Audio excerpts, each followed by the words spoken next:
Yo, what's up everybody? Welcome back to the Umineko Tsubasa playthrough. So, yeah, today's my birthday.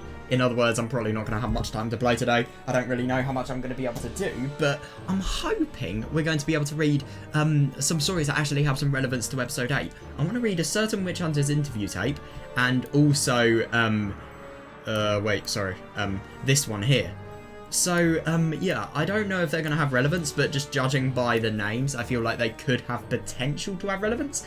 And I think, obviously, now that we're, you know, episode 8's events are freshest in our mind, and there's the least time from, you know, the time I'm reading this now, you know, compared to when I finished episode 8, like, the time difference is the smallest. Rather than, you know, it would be a lot bigger in, let's say, a week. But, yeah, so I just think it's more sensible to get these out of the way when events are most fresh in my mind. So, yeah, I'm going to have to read this one a little bit quickly, but, yeah, it's still going to be really quite fun. I feel like because it's witch hunters related, you know, it's obviously going to have relevance to, episode 8. I hope it does. And, you know, judging by, right, massive fucking spoiler here. Do not watch this if you haven't watched episode 8. But it's interesting that Battler is here. I really do wonder what the significance of that is going to be. So we found an old tape with an interview about the Ushinomiya family's legend of the god. Yeah, that does sound cool. Yeah, so what is the truth as known to the world of humans? That is going to be cool. So this is going to potentially feature human interpretations of the truth. And this sounds like a story that it's definitely going to have relevance. It's not going to be a joke story as well. I mean, I like Game Master Battler, but yeah, that was a bit of a joke. Oh, I got apathy. Oh, that's interesting. Well, I mean, obviously, we fully know about the fact that the gold is existing, but, you know, that's because we've kind of looked inside the cat box. Now, by the way, what I find really interesting to think about is the fact that Battler actually, when, you know, writing the stories about Toya and everything else, he actually knew that, firstly, Yasuda found the gold, and secondly, you know, he knew about the gold actually existing. That's the really interesting thing. I wonder if he just made that, you know, to amplify the purpose of the story, or if he genuinely knew from the true world that we didn't know about, you know, everything regarding Yasuda. I don't know. What do you think of the theory that the Ushinomiya gold is nothing but a sham built on the use of a single gold bar? It could be in theory. Mikami. People jeered at that theory back in the day. Yeah. そのうちの一つを持ち帰らせて鑑定させることで信用を得たということになっていました。 Mr. Ushinomiya allegedly showed the power of gold to the president of Maruso and other fixers in the financial world. Yeah, he did, and that is why he got so lucky on business deals, because he knew, people knew not to mess with him, and they knew that they could potentially get lots of economic opportunities because of the gold, I'd assume. And other fixers in the financial world, and let them take an ingot back for appraisal in order to win their trust. Oh, I didn't actually realise that detail. I've never learned that before. つまり鑑定を経た黄金は一つしかないというわけです。 Yeah, fair enough, yeah. In other words, only a single bar has actually been appraised. Fair. つまり後ろ宮市に特に親しく財界に信用のある人物たちが結託して黄金元素を作り上げた可能。 No, but I do see this. So the only gold we actually fully know about is the gold that, you know, has been verified, you know, to Maruso president. So you're saying that there's a possibility that people with credibility in the financial sector may have colluded with Mr. Ushinomiya to construct this illusion of the gold, eh? No, I do see how you could possibly do that. He'd be a total crook if that's the case.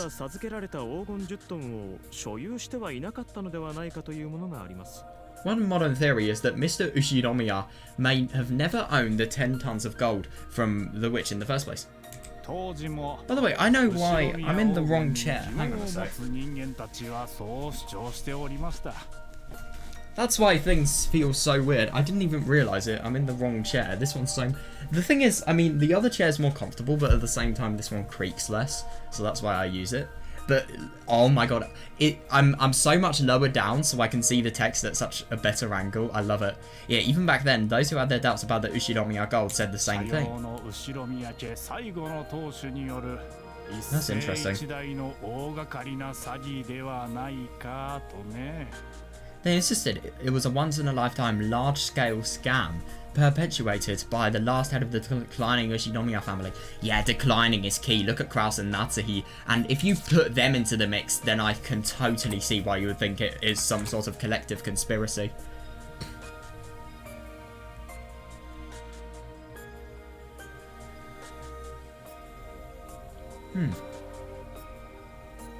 That is really interesting.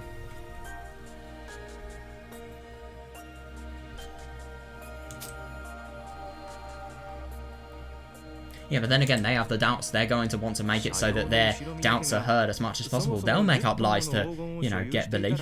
Where's the evidence? The Ushinomiya family wouldn't have been declining in the first place if they were in possession of 10 tons of gold, right? Oh, that is actually a really good question. Yeah, but then again, they don't realise how stubborn Kinzo is and, you know, everything about Miss Castiglione as well. 10トンの黄金はどこから湧いてきたのかと大いに騒がれました。Indeed, that's why ever since then there's been a huge commotion about the source of the 10 tons of gold. Yeah, that's fair enough. That's interesting that people think it's a scam just orchestrated by Kinzo to get more money. Wow, they even show the old sprite of Kinzo. I'm surprised. 特別な力は持っておりませんでしたが、戦後は堪能な英語力によって進駐軍に太いパイプを作り、God, this gives me episode 7 memories. Back during the war, Mr. Ushinomiya was no more than a low-ranking officer with no special capability. ですので、米軍関係で黄金を手に入れたのではないかと囁かれました。So there were musings that he may have perhaps gotten the gold from the US Army. The US Army? Wow. Yeah, I'm surprised from the US Army. もちろんこれはデタラメな憶測ですが、 Yeah. 山下将軍の黄金やロマノフ家の黄金など戦後の混乱期に生み出された黄金伝説は That's really interesting. That's baseless speculation, of course, but the post-war turmoil gave birth to many such legends like General Yamashita's gold or the gold of the Romanov family. 笑い捨てられているそれらの伝説ですが、当時にあってはまだまだ信憑性のあるものでした。 That is really interesting.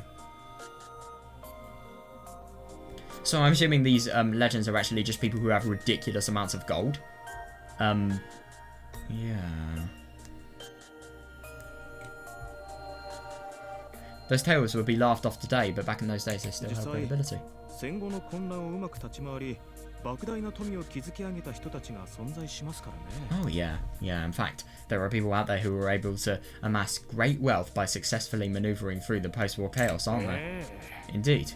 だから軍の名と黄金の2つのキーワードがくっつけば、ある程度のうさんくささはありながらも信憑性もまたあり得たのです。 So, indeed. So by slapping together these two key terms, the army and the gold, these stories could maintain credibility despite how dubious they sounded. 戦時中に日本軍が得たとされる黄金を地下で手に入れた米軍の一部将校がそれの横領を画策。 And then, US Army officers were supposedly plotting to embezzle gold obtained by the Japanese army during the war. 監禁のトンネルとして後宮氏を利用したのではないかとの噂もありました。今日では想像もつかないでしょうが、当時の後宮氏にはそれだけの GHQ とのコネクションがあったのです。 That's interesting. Did I? Hold up, I just got to check something. Right, no, I didn't. Rumour was Mr. Ushinomiya may have had a tunnel to liquidate those assets.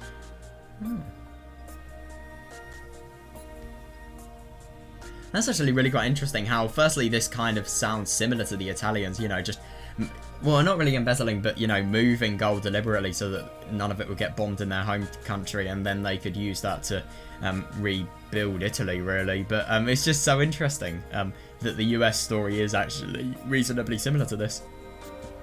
And then US army officers were supposedly plotting to embezzle gold obtained by the Japanese army during the war.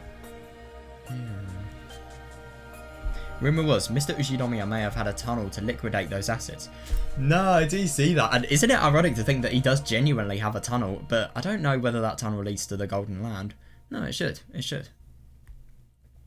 Perhaps it's hard to imagine now, but at the time, Mr. Ushinomiya had connections to the GHQ. Oh, yeah. Let me just, I just want to get some context down. Hang on. I'll be back in a sec. Right, okay, so there are a few terms that I don't really know of. So I want to search them up. Alright, firstly, what's the GHQ? General Headquarters? Oh, right, so GHQ is used to refer to the place where the people who organise military forces or a military operation work. Right, okay, so that's probably a really, really significant and confidential part of Japan. Right.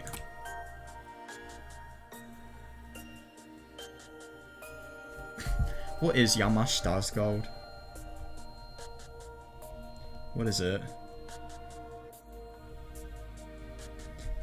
Oh, interesting. Alleged war loot stolen in Southeast Asia. And there are, you know, there's been gold that has actually been stolen and it's been dumped in other places, and apparently by experts the existence has actually been dismissed. Interesting.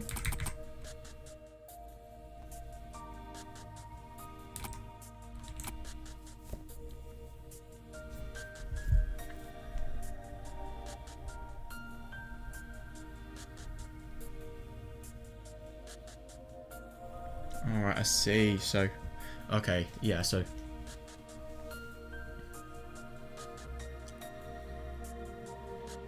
Yeah, so by the way, liquidating assets is basically turning them into cash.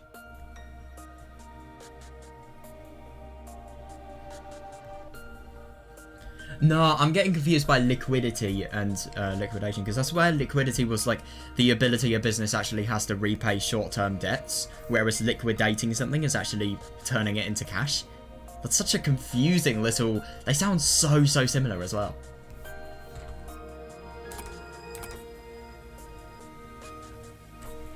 And he also leveraged the power of the GHQ to acquire Dokenjima, didn't he? Oh my god, yeah. Yeah, he literally got the island for free as well. That's the funniest thing. Oh, interesting. Sorry, I'm just kind of paranoid. Okay. Yes, Mr. Ushinomiya's rapid accumulation of financial power after the war was all thanks to his connections to the GHQ. Oh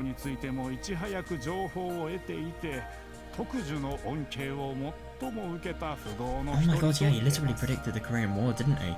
He was also one of the first to gain information about the Korean War, and you could say he was one of the businessmen who benefited most from emergency time. Oh, yeah. Awful. Yeah. 表にできない事情から10トンの黄金を密かに得ていたとしても不思議はなかったわけですか。 Yeah, so for people who knew Mr. Ushinomiya at the time, it didn't seem at all that odd for him to have secretly obtained 10 tons of gold by means by means that could not be disclosed. I like that. Yeah, but definitely though. Yeah.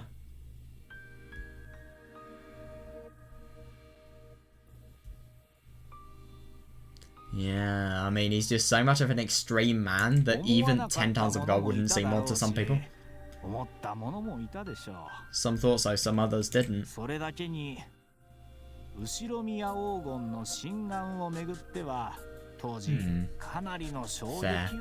Yeah.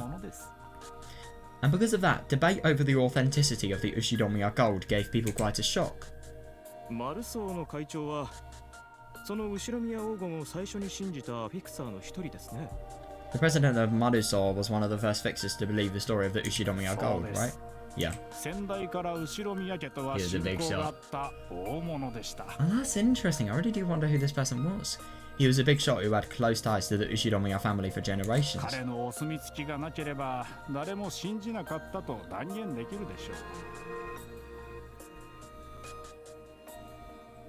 I can assure you, nobody would have believed this story if not for his endorsement. Yeah, understandable actually, yeah, and it's really interesting.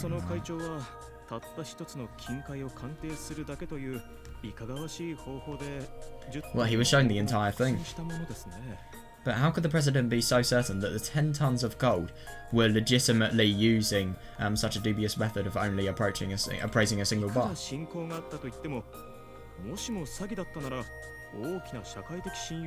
No, definitely, yeah.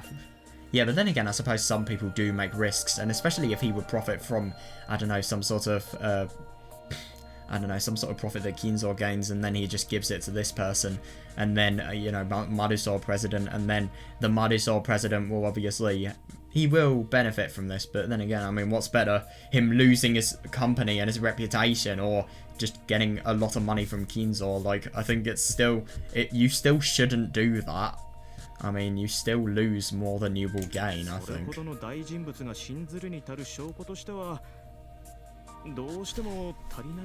Yeah, fair. I just can't see how that would be strong enough evidence to convince a man of his renown.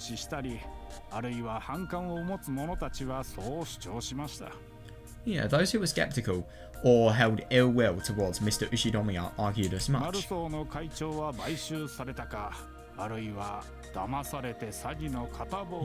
that's interesting. And it's interesting only the people who were skeptical, not any. So, you know, you could have a statement prone to bias right there. Those who were skeptical or held ill will towards Mr. Ushinomiya argued as much, that the president of Maruso was either bought out or deceived into a scam. Fuck. Love it.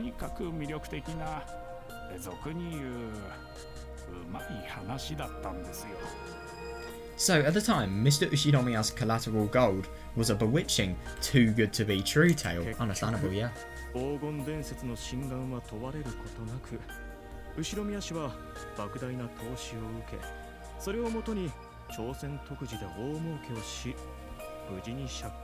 That's interesting. Yeah, in the end, Mr. Ushinomiya received huge investments from people who didn't question the veracity of the legend of the gold. Yeah, that's interesting. Yeah, because they either knew it was true or they had been shown proof from Kinzo himself, which he then used to turn huge profits on the Korean War demand. Oh god, that's awful. Yeah, and successfully repaid his debts. I mean, it's using an opportunity from a business point of view. I suppose it's good for business, but at the same time, it's just so unethical. Profiting from a war. Even if it was a scam. Jesus, yeah. This person should actually just stop talking for calling the Ushinomiya mansion House Ushinomiya. Jesus Christ. Even if it was a scam, he was able to amass enormous wealth, revitalize House Ushinomiya, and pay off all of his outstanding debts. Oh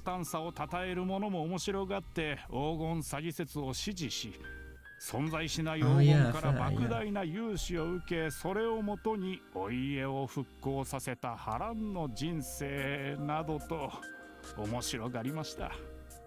yeah, even if it was a scam, he was able to amass enormous wealth, revitalize House Ushinomiya, and pay off all of his outstanding debts. Some admire this boldness and bolstered, I love that word so much, the theory that he received huge loans from non-existent gold.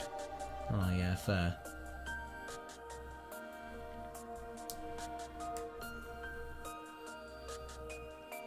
They were amused by the checkered life of a man who restored his family's status. He did though, seriously.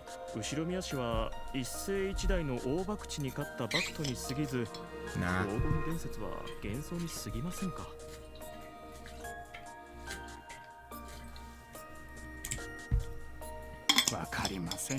God! This is Umineko, not Higurashi. This is a console arc background. Or at least I think it is. I don't know if it's used in the main arcs or not. I just remember it in the console arcs quite deeply. I think it is used in the main arcs, just not very much. It's used a lot more in the console arcs. Unless the Ushinomiya gold can be exposed to the light of day, it won't be anything more than an illusion. That's interesting.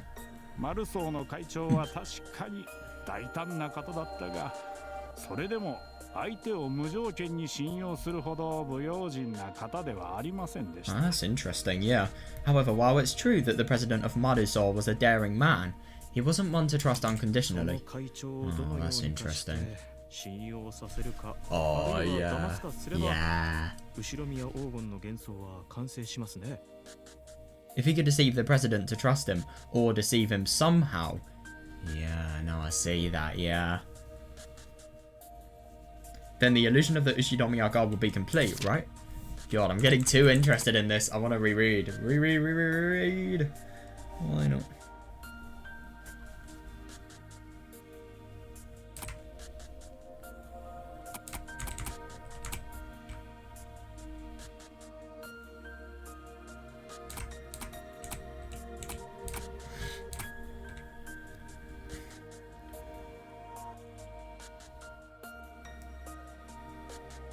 So I think there were definitely people who knew, obviously, the validity of the gold, and there were some people that he did show definitive proof to. And I think, honestly, this just really gives away the fact that, you know, he probably has shown to quite a few people who have obviously been bribed to stay silent about it, you know, the legend of the gold and, you know, all of the gold in Rokkenjima.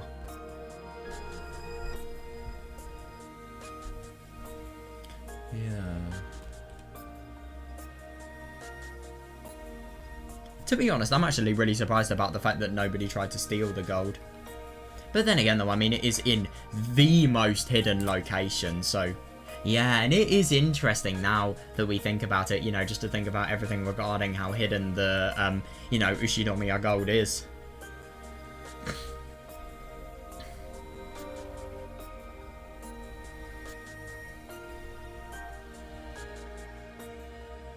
And that is interesting to think about the fact that you could actually use loans to, you know, gold as a means of getting huge amounts of loans.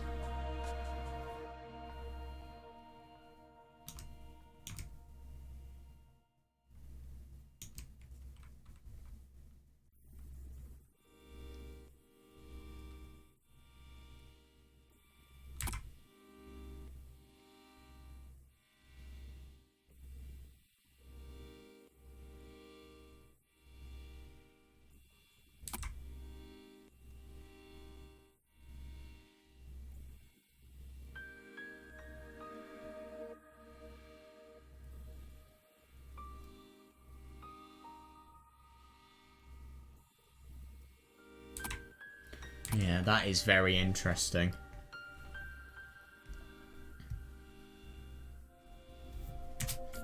Oh, God.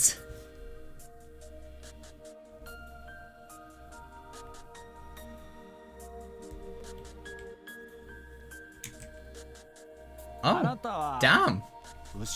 That's actually really cool. So we're seeing this guy's sprite.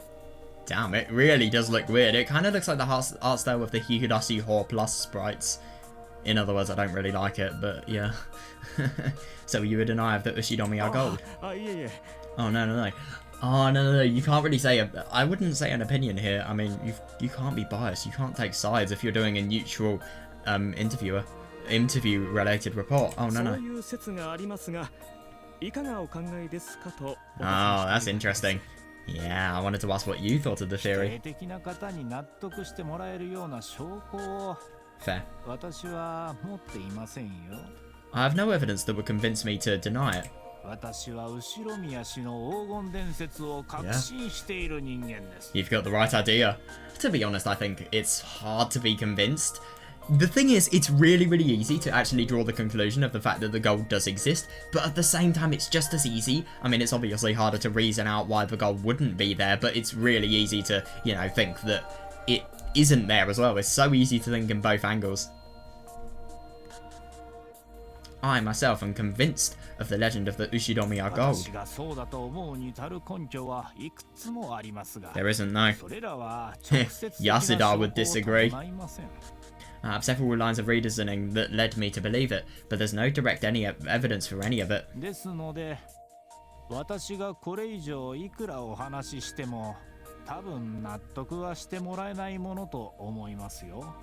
Still though, the lines of reasoning could be very beneficial to this.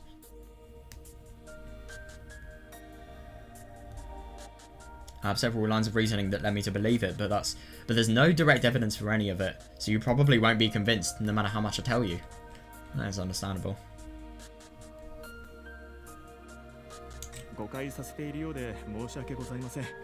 My apologies if I've misled you.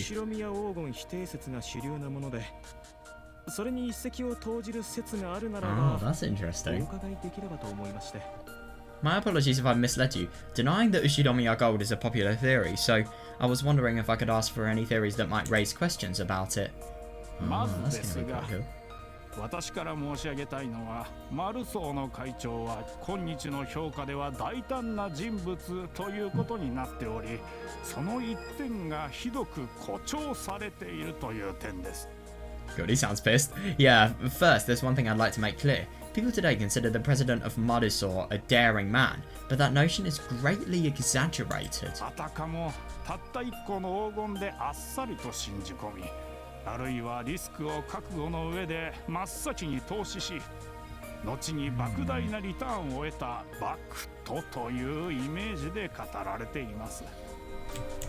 しかし、それは後世の偏った見方による誤解です。Oh, that's interesting. So this person is actually really quite misunderstood. I wonder if this is just because of the media that has actually led him to be a misunderstood person because of the fact that he concerns something as important and suspicious as Kinzo's gold. Maybe that's the reason why he is so misunderstood. As if he was the type to be convinced by a single gold ingot or enough of a gambler. Oh yeah. Or enough of a gambler to take a significantly risky investment in order to reap huge returns later. Oh no, no, no, no. But that is a misunderstanding born in hindsight. 会長は確かに大胆で知られた方だが、それは財界人としてはという意味です。The president is indeed known for boldness, but that's in the context of a businessman. 素性の知れない黄金をたった一つだけで信用するほどお人よしだという意味ではない。That doesn't mean he's a patsy that'll be swayed by a single bar of gold. Yeah, that's understandable.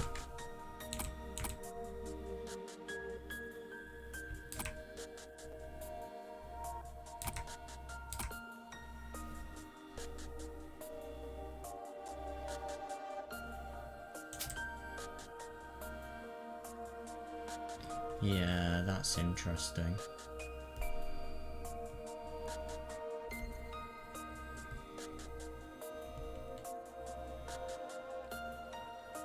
Yeah, so he is a really, really good businessman, but by the fact that he is bold, I mean, obviously all businessmen have to take risks, but he's not so much of an irrational person that he is going to be totally swayed by gold.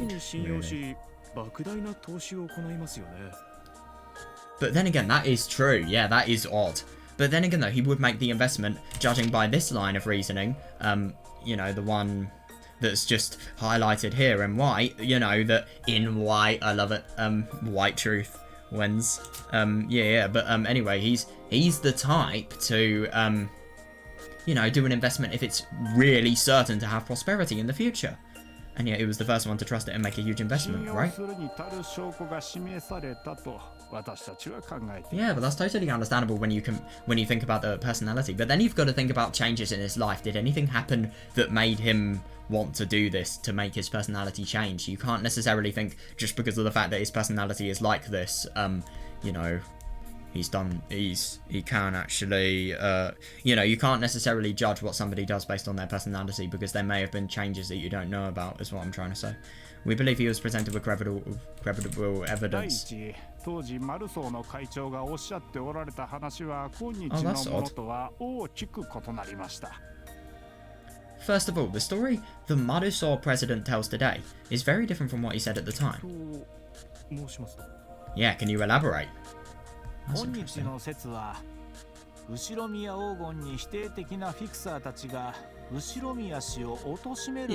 I see.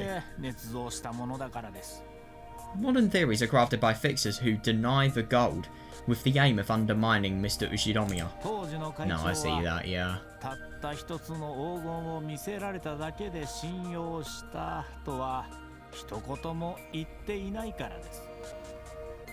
Yeah, because the president never directly said, I trusted him based on that single bar of gold back then.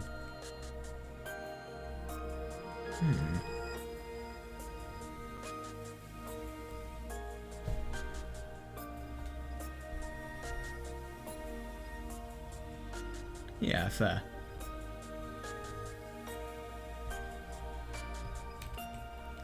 それはつまりたった一つの黄金以外にも証拠を見せられた可能性があるということですか?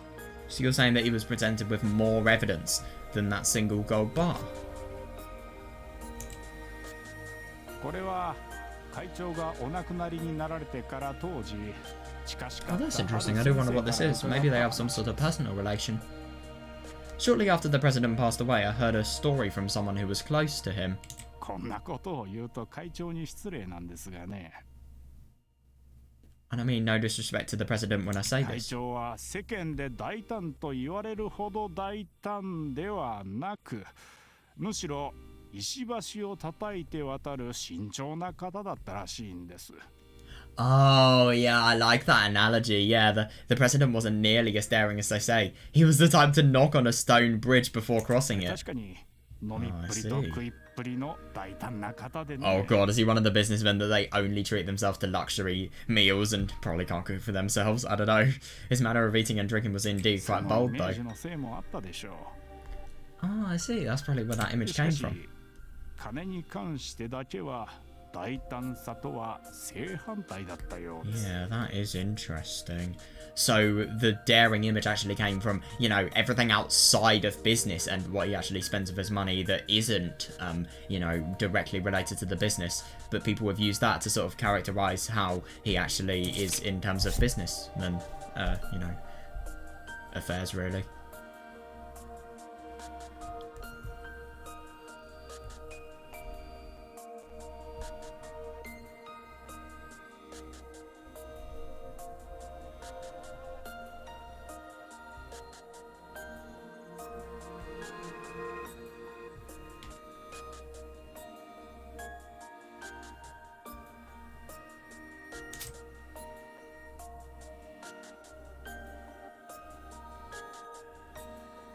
Hmm. それほど慎重な方がなぜ信じたのでしょうか? If he was truly as prudent as you say, why would he believe it? No, I did totally see that, yeah. その先生に伺った話なのですが。 I also heard that from the same sort of God. He is so well informed. マルソーの会長にだけは担保が保証されていたというのです。The president of Maruso alone was somehow guaranteed collateral. Guaranteed collateral? はい。 Yes. 後ろ宮氏は会長の信用を欲しがっていました。 Mr. Ushinomiya wanted to win the president's trust. Yeah, that is interesting. So he gave him この collateral. 話に乗ってほしい思惑があったのです。 It's actually really quite surprising because of the fact that he's literally being given collateral so that he can accept a bribe. Yeah, Mr. Ushinomiya wanted to win the president's trust. That's interesting.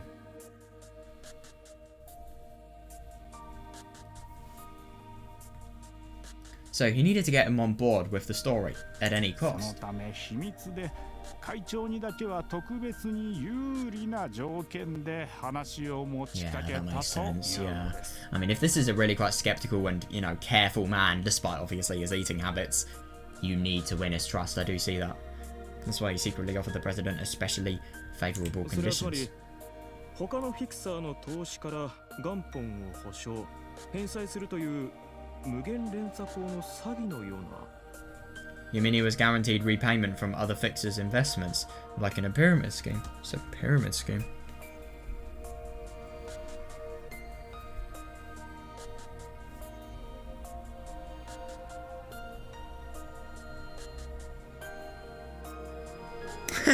It's illegal in the UK.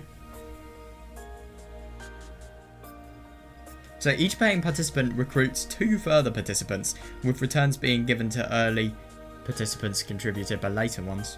Right.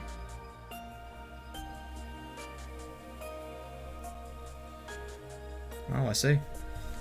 Interesting that it's illegal. Maybe that's a real opportunity for scams. You mean he was guaranteed repayment from other fixers' investments, like a pyramid screen?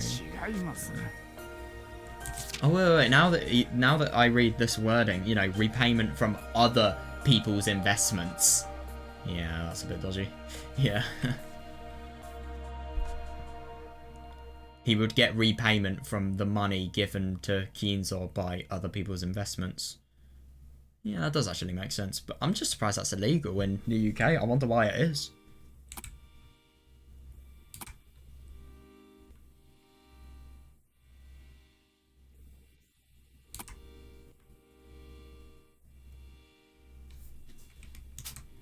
Nothing like that. は最終的には派閥全体で4割もの投資を行いますが、そのうち個人的に1割の投資を行います。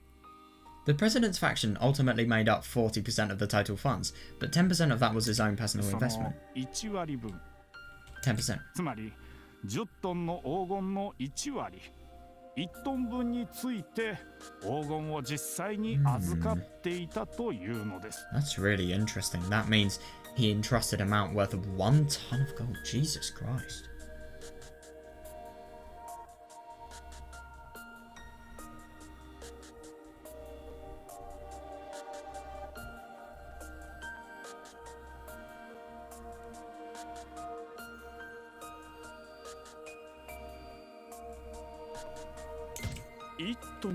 That's insane. That's actually really interesting. So there aren't 20 tons of gold. There's 19 then. 1 ton of gold. Jesus, that's ridiculous. 1 ton of gold. That's 2 billion yen by today's rates, isn't it? この金塊は最終的には財を成した後宮氏の手元に戻りますが。That's so interesting. There's so much to the story than we realized. I'm going to be honest, I'm really surprised that this isn't confidential. But maybe he's died and his company has gone bust. So maybe the confidentiality doesn't matter. I don't know, that's just a guess. I don't do economic related studies.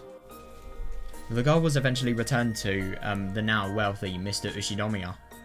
Oh, but for a time it was supposedly placed in the president's custody. I see. Right. 当時特に親しかった一部の先生方がそれを実際に披露されたことがあると申しておりました。 That's interesting.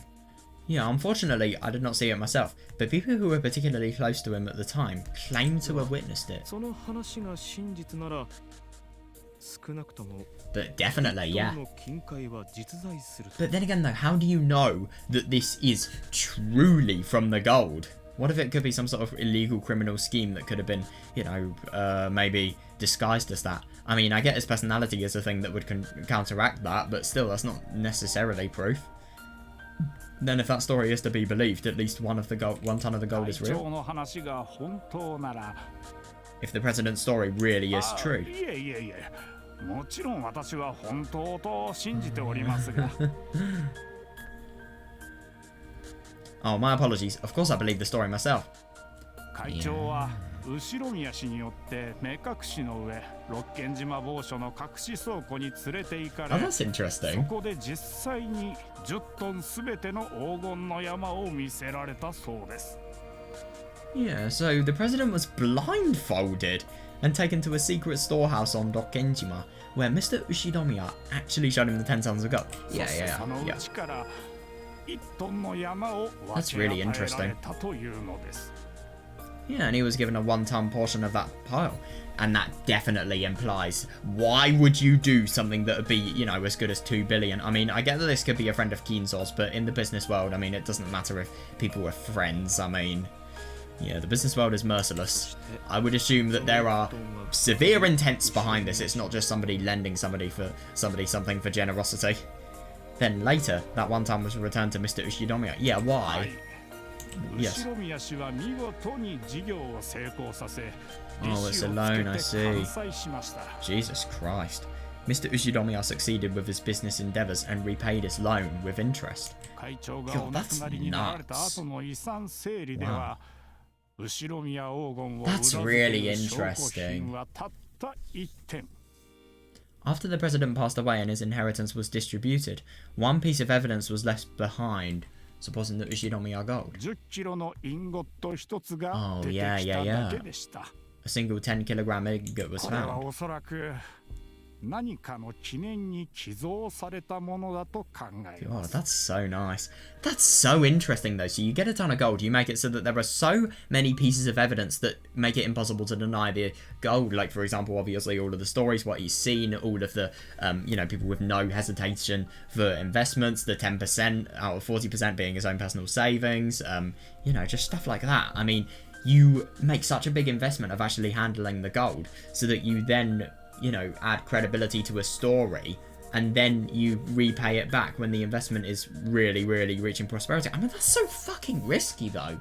That really is insane in terms of just how liable to it going wrong it could be. It really is surprising, but it's fucking impressive, though. It really is.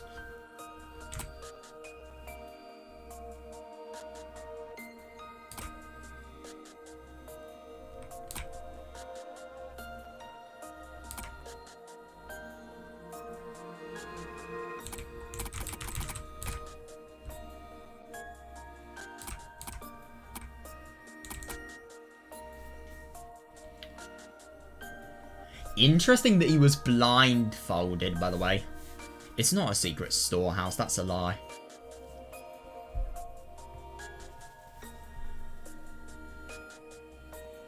If you ask me, that's a lie. I don't necessarily know that. I don't think it's true, though.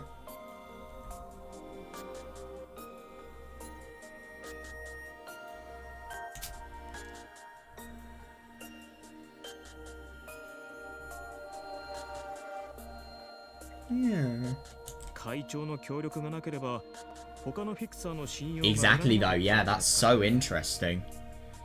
Because without the president's cooperation, he never would have won the trust of the other fixers.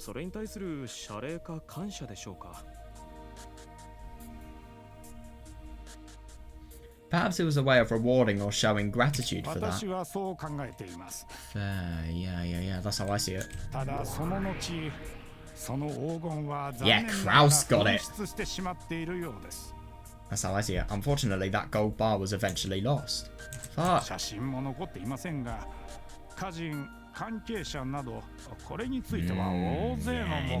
that. No photos of it remain, but plenty of family members and related parties claim to have seen it. Yeah, that's interesting. Fully understandable, yeah. Then again, though, if I didn't know the gold doesn't exist, whether it existed or not, I mean, I don't even think I would be able to use this to trust the 1 ton of gold. If anything, if you really denied the gold, then you could totally think this president, Maruso, is just ridiculously suspicious. I see. So you're skeptical of Mr. Ushidomiya's 10 tons of gold, but you think it's worth believing in 1 ton of it? Yeah, I see that. Gambling is a poor man's... Also unemployed, people. The more money you have, the better. Yeah. Nah, seriously though, yeah, businessmen won't move money unless they're certain it's guaranteed. Yeah, I agree.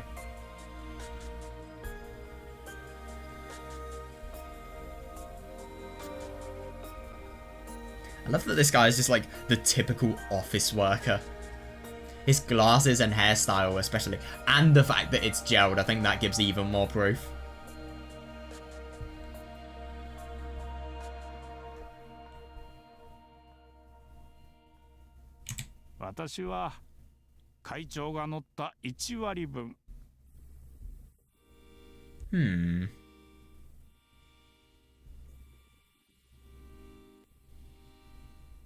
That's how I see the president's 10%.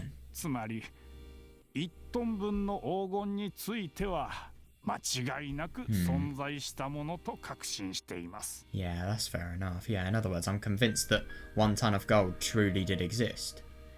Yeah, that's understandable.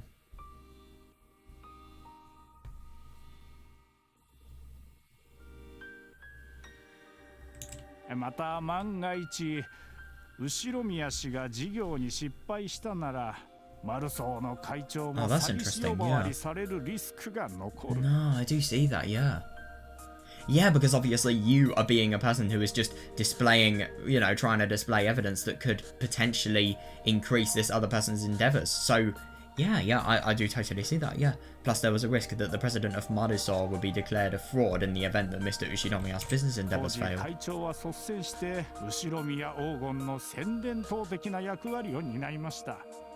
Yeah, and at the time, the president took the initiative, donning a propaganda role for the Ushinomiya Gold. When we consider that.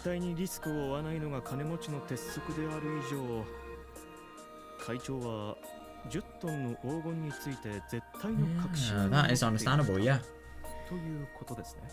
Yeah. Risk avoidance is an unshakable rule of the... Oh my god, yeah, definitely, yeah.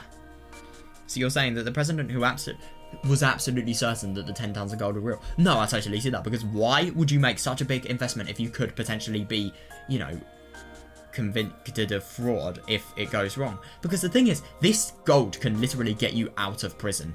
Then again, though, I don't really know how you would do it. I mean, you'd have to... I do wonder, like, if you actually got in prison and you had 10 tons of gold, you wouldn't have enough time to liquidate all of the gold, because then, you know, you'd probably be in jail beforehand. But I do wonder if you could use the gold itself as a bargaining chip. And then you could maybe buy out the police if you have so much. That's what they'd probably try and do. Fair enough, that's what that money wouldn't understand. 金というものを本当に知るものならば、会長の動きから水とも10トンの黄金の影を確信できるのです。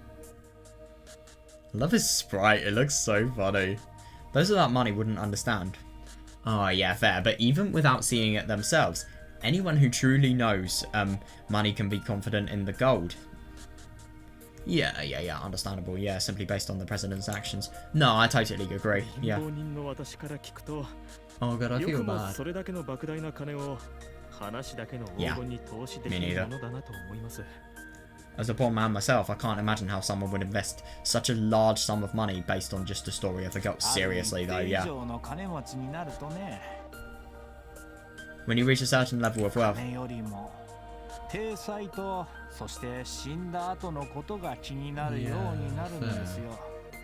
Yeah, when you reach a certain level of wealth, you start to care less about the money, itself, and more about the appearances and what will happen after you die. God, so yeah, that's interesting. It's a poor man's way of thinking to only care about things that can be mended when you're alive. Oh yeah, no, I see that. Especially if you're a really influential businessman, you have to think about what actually happens after you go and who your staff are going to be, what's going to happen to the company, what's going to happen to everything once you're gone. That must be horrible, coming to terms with your death, but you have to, for the sake of the company's future, because let's be honest, if you put your life's work into building your company, you're not going to want it to, you know, just completely collapse after you've died.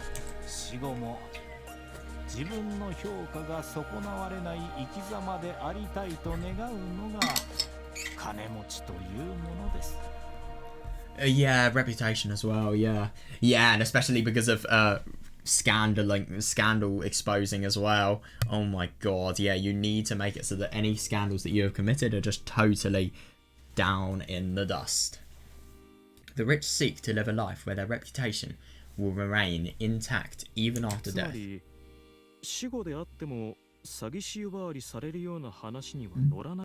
Yeah. So you're saying that he wouldn't go along with something if he might be declared a fraud even after his death? Yes. No, I agree, yeah. So the president must have received enough proof to make him certain that the 10 tons of gold were real.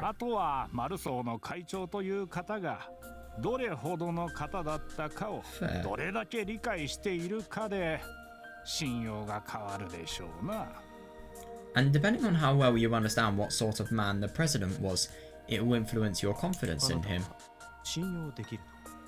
That's why he said you can trust him. Yeah.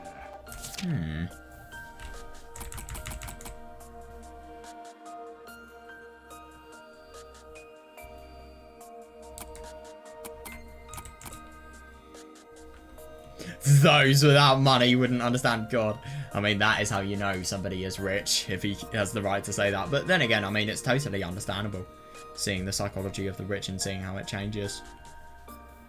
But then again, with great money comes great responsibility. It's such a true quote.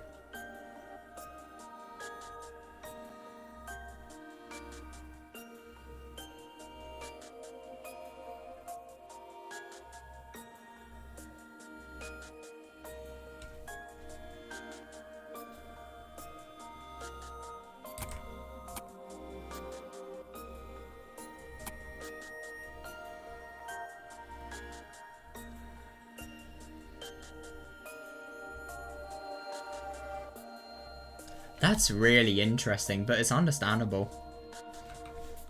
It's also understandable for people who aren't businessmen and yet are rich, I think. But then again, I don't know, appearances will still matter if you're really, really high profile in something. If you're an irresponsible rich kid, then maybe not, but I don't know.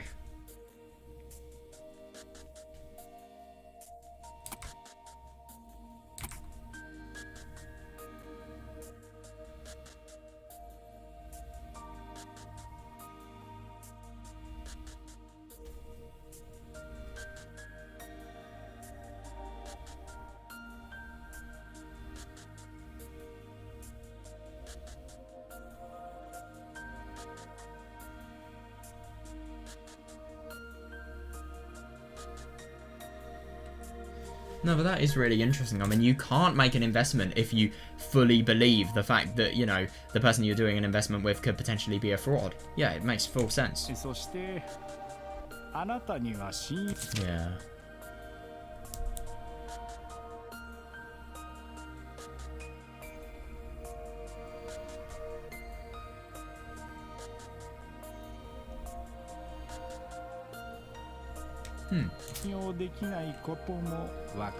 Yeah, fair, and I understand why you can't. I do, it hurts to hear you say that. Yeah, that's understandable. Could you imagine if he actually has some? Oh dear, it hurts me to hear you say that. But if you had some clear evidence to show me, I'd be willing to change my mind. Listen.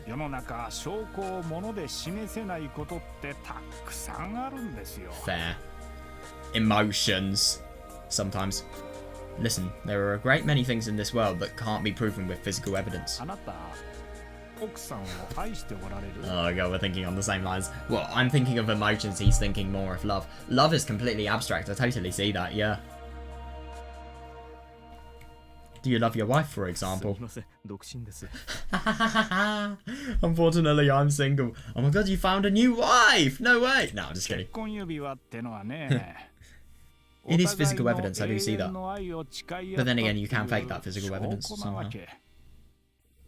A wedding ring is proof that two people made a vow of eternal love to one another.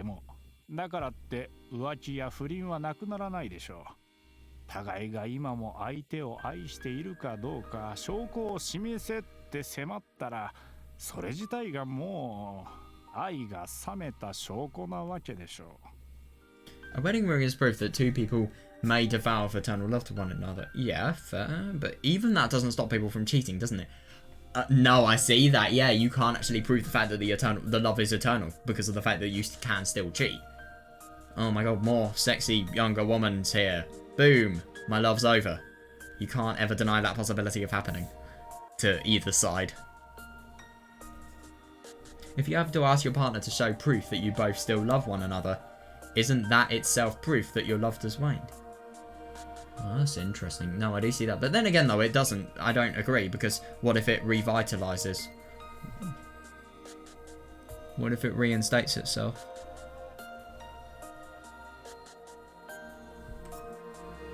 But then again, in some cases, I do see that.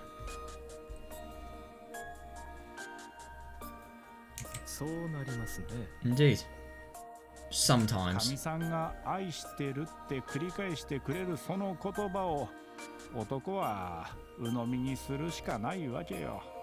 When a man's wife tells him, I love you, he has no choice but to take her at her word. Surely she feels the same way.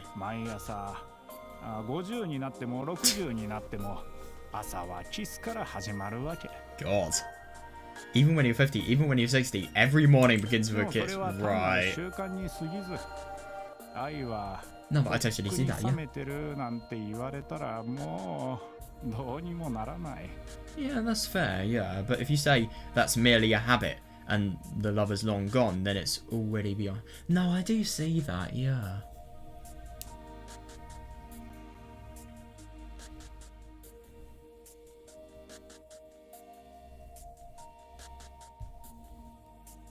Yeah, but I love you doesn't necessarily prove that you do love you. You could say that, but at the same time, you know, and it's just really interesting to think about the fact that love is something that's impossible to prove physically, because, like, you know, if you do love routines but you don't actually love each other, then that doesn't show that you love this person. I do totally see that though, yeah.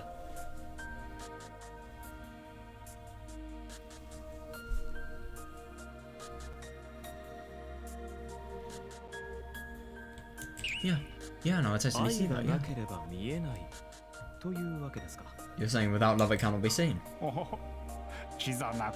Yeah, it's one from the forgeries. Yeah, I find it really quite funny that Okonoki has actually read the forgeries.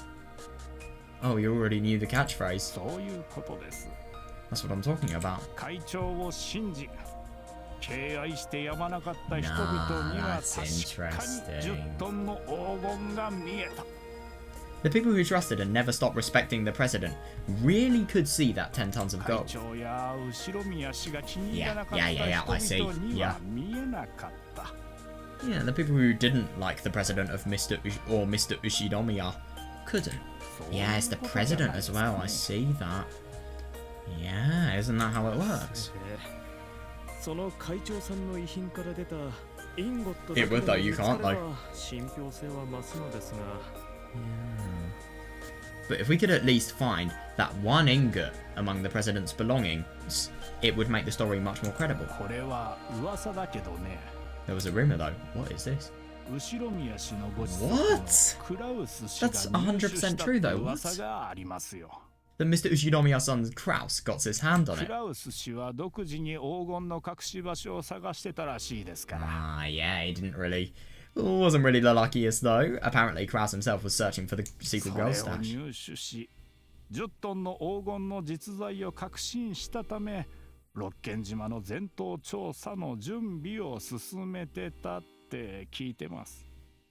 Yeah, fair. Isn't it really quite funny to think that he searched all across Rokkenjima, yet he didn't find it whatsoever?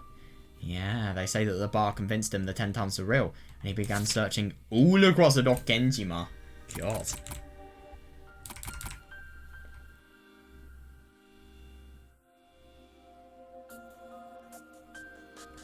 Yeah, if you like someone, you're going to make every single piece of evidence credible to their liking. If you don't like them, you're going to do the opposite. You're going to make every single evidence piece try to totally tear them apart. I see that.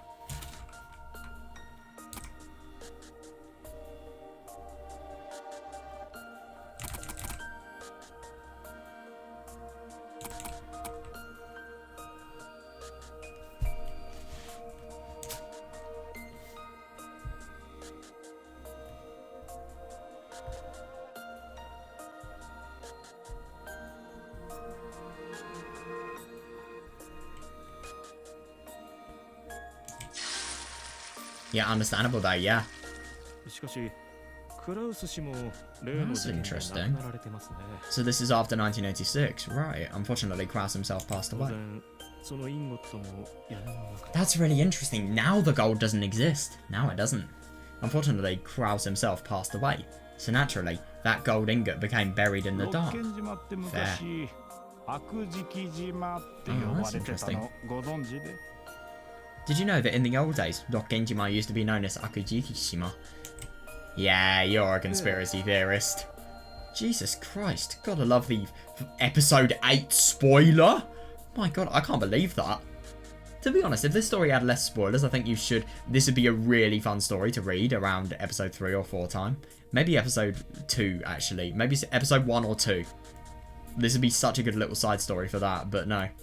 Like, if Higurashi tips existed, I would place this maybe at the end of episode 1, or just after the scene where Kraus unveils the gold in episode 1. Or at the end of episode 2, obviously. Oh, yeah. Yeah, then the name became Azukijima, and then finally Rokkenjima. That's right. Azuki like a red bean. It's an island where evil spirits dwell, who devour the souls of men. Oh my god, that's a really cool animation. I've never seen that before. No, not just devour them. Gobble them down in one but Jesus Christ, you have weird fantasies.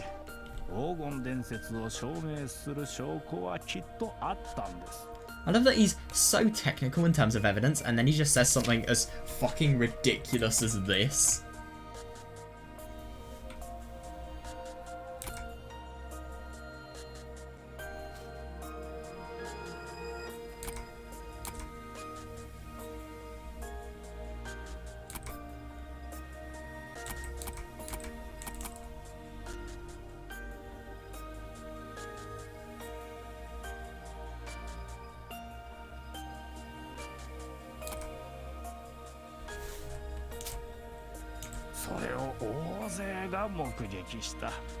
There are plenty of witnesses. Yes, definitely. Natsuhi. But yeah, then, sure. There were plenty of witnesses, so the gold was considered real. Wait, no, you can't have it in episode 1. You need to have it after the beginning of episode 2 because of without love it cannot be seen being mentioned, and apathy as well. Can't forget that. There were plenty, so I'm sure that at the time, evidence supporting the existence of the gold did exist. There were plenty of witnesses. Yeah. So the gold was considered real, but over the 3 years, that evidence was lost, swallowed by time. Yeah, fair.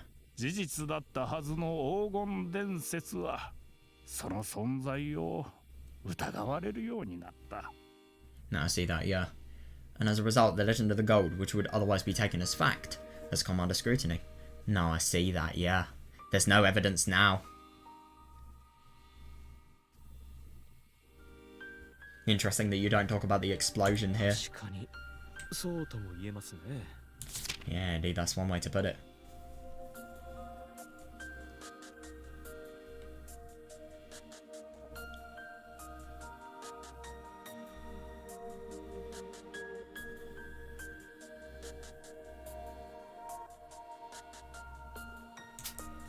No, I do totally see that.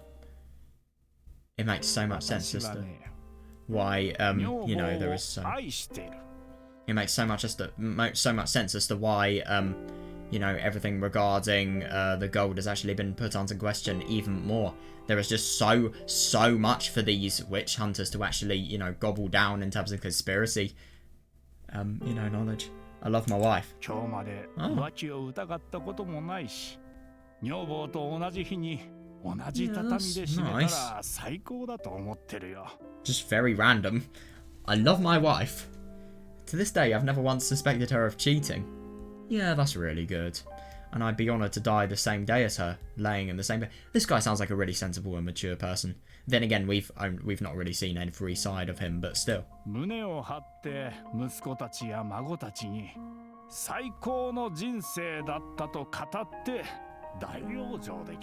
Yeah, this guy does sound like a dad.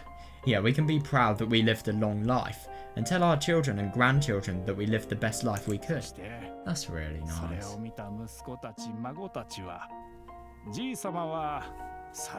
Fair enough, yeah. And... Yeah, that's understandable. Oh, I can so see how much, you know, how as a parent that would give you ridiculous levels of pride and just, you know, overall feelings of, you know, happiness and sweetness, I suppose, yeah. And when they hear that, our children and grandchildren will be telling people for years that we live the happiest life.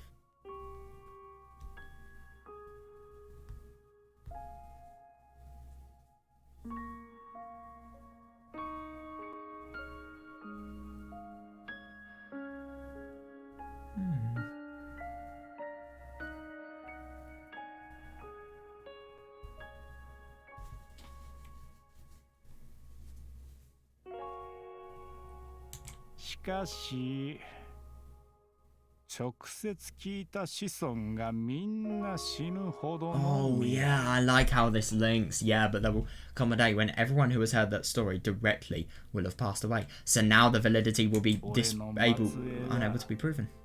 死んだひいじい様は不幸で、I like it. 夫婦仲は悪く不倫だらけだったと言い出したらどうなるかね。Yeah, no, I totally see that. Yeah, what if my descendants said that their great-grandfather was unhappy, that he and his wife were unfaithful and didn't get along? Nah, seriously. Yeah, you can't, you're fucking dead. What can I leave behind as proof to the contrary? Seriously, future truth is always more than past truth. Yeah, it's meaningless. No matter what I leave behind, it won't get through to the people in the future who harbour doubt. Yeah, because obviously the people who harbour doubt, they'll have a truth, and then that will cause all of the truths around them to change if the truth is convincing. Think about Eddie Guy in episode 5.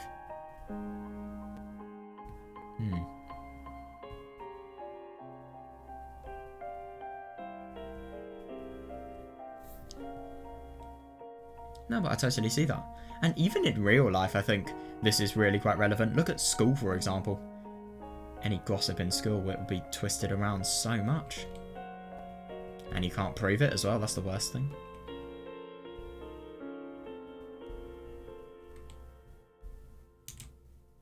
That's fair enough, yeah.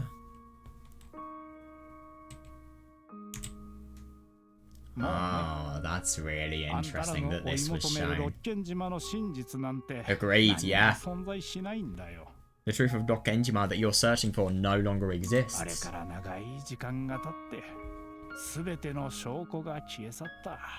So much time has passed since then, and all the evidence has disappeared. Exactly, it's impossible to find the truth. 100% impossible. So you're free to decide whatever you prefer. Yeah. Did the gold exist or not? Oh my god, I know. That's the worst thing because you can't possibly know. Yeah, did the gold exist or not? Which message bottles are real and which are fake? Yeah, what did and didn't happen on the day of the incident? Eva's diary. Choose whatever you prefer. Yeah, fair.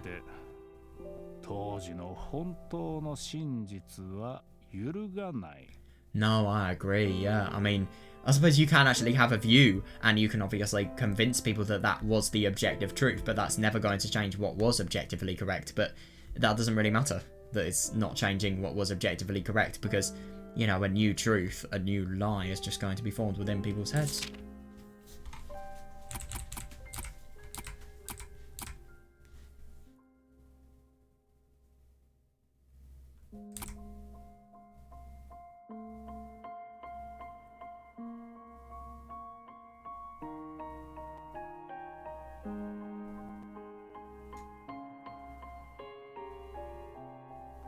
It's all shut inside the cat box. Funny thing is, it's impossible to get it known to you about what truly happened.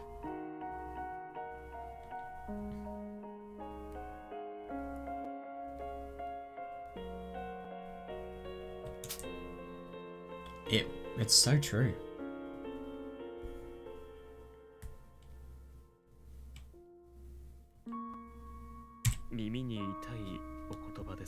God, yeah, your words are painful to hear, but they're very true. It's hard, but it's true.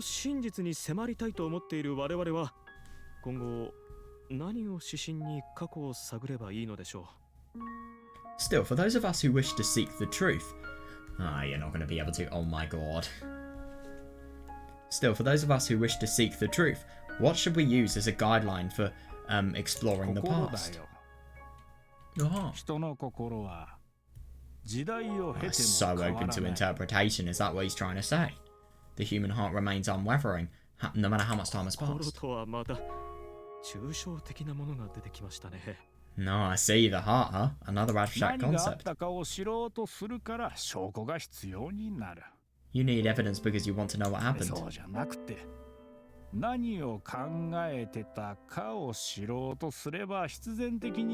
No.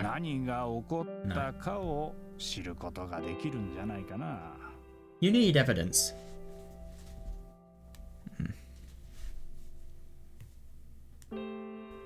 You need evidence because you want to know what happened.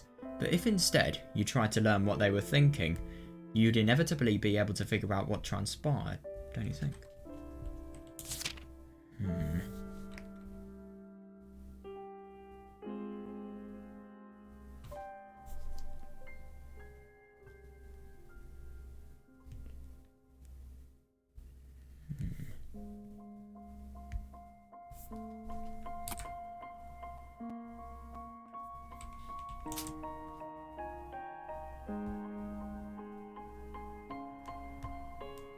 I don't think so, no.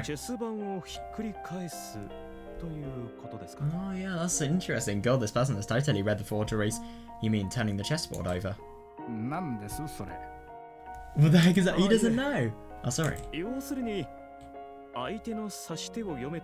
So this person definitely hasn't read episode 1's forgery. He's definitely read episode 2's one, though. Oh, sorry. Basically, it means trying to read your opponent's moves. Yeah, seeking to find out what the enemy is thinking. Oh, so that's what you're getting at. Yes, I think that's a valid way to go about it. Yeah, but then again, though, there are so many forgeries. I'm assuming that this is at a time where there really aren't many forgeries. I think only 2 are probably published. You know, there are no forgeries are mentioned. Toya, I think this is before Toya actually existed. I think the message bottles are the only things that are there, and there are only 2 that exist at the moment. I think that's the most likely thing. Oh, so that's what you're getting at. Yes, I think that's a valid way to go about it.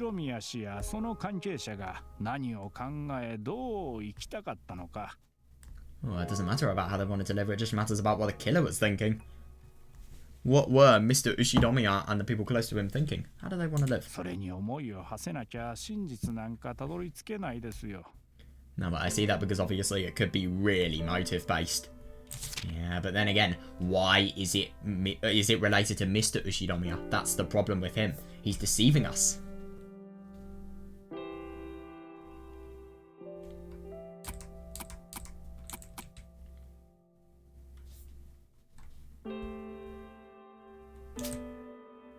How do you see that, but not with Kinzo? Well, then again, I mean, if you think about the fact that the gold was a whole family conspiracy, then sure. This is the thing. These people don't know about... These people don't know enough about these people, and they don't have enough evidence because of the fact that everything's exploded. You know... So as a result of that, there is no means of actually knowing.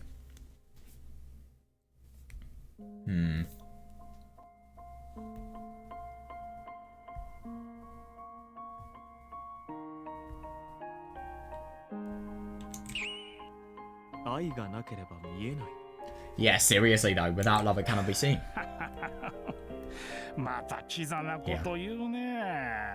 Yeah, and it really is relevant here.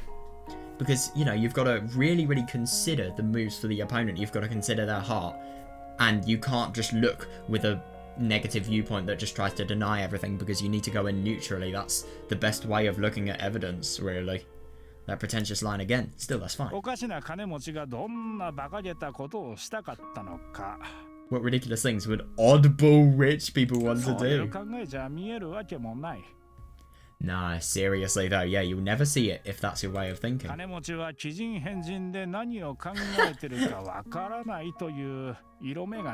god, he's really killing it at the last part of the interview. Fucking hell. Take off those rose-tinted glasses telling you that the rich are eccentric and weird. And that you can't tell what they're thinking. No, they're human beings. I totally see that, yeah. Oh my god, I love that, yeah.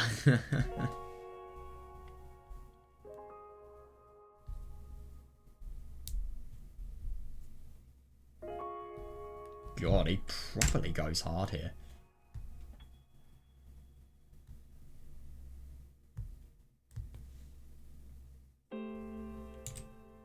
Yeah. Shouldn't that be sufficient? For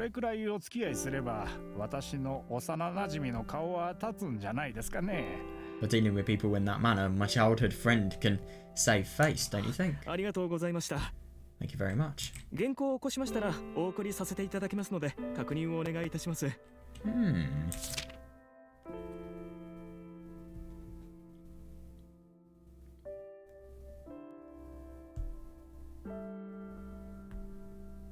That's actually really quite interesting to think about the fact that his childhood friend, I mean by saving face I'm assuming, you know, he can just save himself, save his public appearance as well. He's probably really considered someone that... He's really considered Kinzo as, you know, a rich and madman. But I do see how people would obviously... So, obviously, there's no truth. So, the truth that is most convincing is the one that is going to be thought most widely unless somebody else disproves it. It's always a race to disprove it. But, yeah, what I find really interesting is, you know, about this... Yeah, because people probably have so much, you know, of a prejudiced and biased understanding to people like Kinzo, and, you know, that's going to affect the validity of their theories and, you know, how biased they are, just because of the fact that he's rich, and they're not going to consider him as a human being because they have too little understanding. Like, and it is without love. I totally see how that can be relevant, and it's really good that they've tied it in with Umineko's core concept, really. いや、いいよいいよ。チェックめんどくさいからそのまま掲載してくれていいよ。何をどう言い繕ったって悪意ある人が聞けば悪意あるように解釈できちゃうんだから。Fair, yeah. Oh, no, it's fine. Checking it is a pain, so feel free to publish as is. Yeah, it doesn't matter how you phrase it. People with bad intentions will interpret it in their own way. ただ匿名でお願いね。Yeah, he did a good job of that. Oh, but please do keep this anonymous. そういう条件でお話ししたんですから。Very anonymous. 102%. That was one of my conditions for the interview.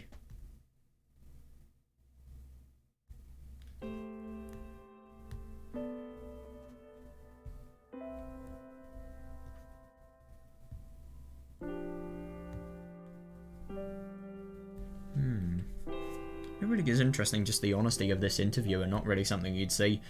And, you know, the interviewee as well. It's really quite cool just to see how honest of an interviewer is. It's good. It's from a totally neutral perspective, and it considers both sides really in depth. And it's not favoured by one side whatsoever. There's no misinformation spread. But then again, though, really good deceptors would do that. Maybe there are some things that he hasn't actually told us deliberately.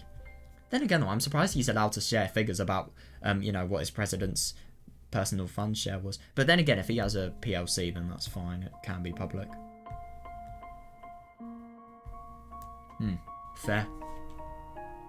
That was one of my conditions from this interview. Right, I never forget. Thank you so much for your time today. Well, you clearly did forget. どういたしまして。 Oh, so that's the end of the tape. You're welcome. もうテープ止めてもらいます。 Could you stop the tape now? 録音ってな、何度やっ I love that. You're welcome. Can you stop the tape now? No matter how many times I've done recordings, it's probably just some sort of story about how he's really annoyed and he's failed embarrassingly or something. No matter how many times I've done recordings, oh, it's probably like I never forget to end them or something like that. Yeah. That was a really good story, and I loved seeing that, you know, just getting more of a layer on, you know, in general, just the conspiracy with regards to the gold, and, you know, seeing all of the perspectives and seeing how, just in general, the human world really considers everything in terms of evidence, and, you know, how wider society, and especially the witch hunter parts of society, you know, actually view everything regarding this. That was a really good story, and, yeah, I'm very excited to read this. So, yeah, we're going to read this right after I've gone. But, yeah, man, I loved everything there. And I actually really quite liked the interviewee as well. I thought he was a really quite cool guy. And it's just so interesting, this, because I love it. I mean, it's just... It really is just like you're reading a news article. It is like you're reading a genuine interview. You just get everything that you would have got from an interview. You just get so many interpretations, so many thoughts and on society and debates and, you know, your point of view as well. You can strengthen that, and it's so fucking cool. So, yeah, that was really fun. And, yeah, I'm gonna BRB now.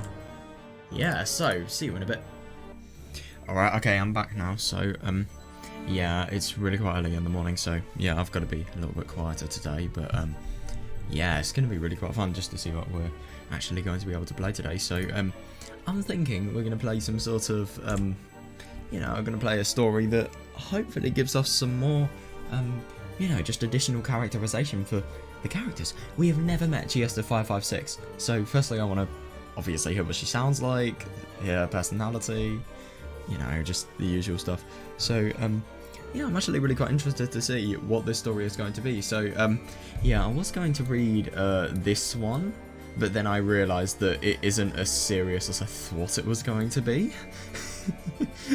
Yeah, I don't know what the fuck that story is going to be about, but I've heard that it is a complete train wreck. So yeah, we're going to save that for after school, obviously. So yeah, let's do Arigato for 556. So an old story about the Chiesters sisters to everyone. Thank you. Yeah, it is interesting that. So what's going to be so good about 556 coming along? What is 556 going to do? So it's an old story about the Chiesters sisters.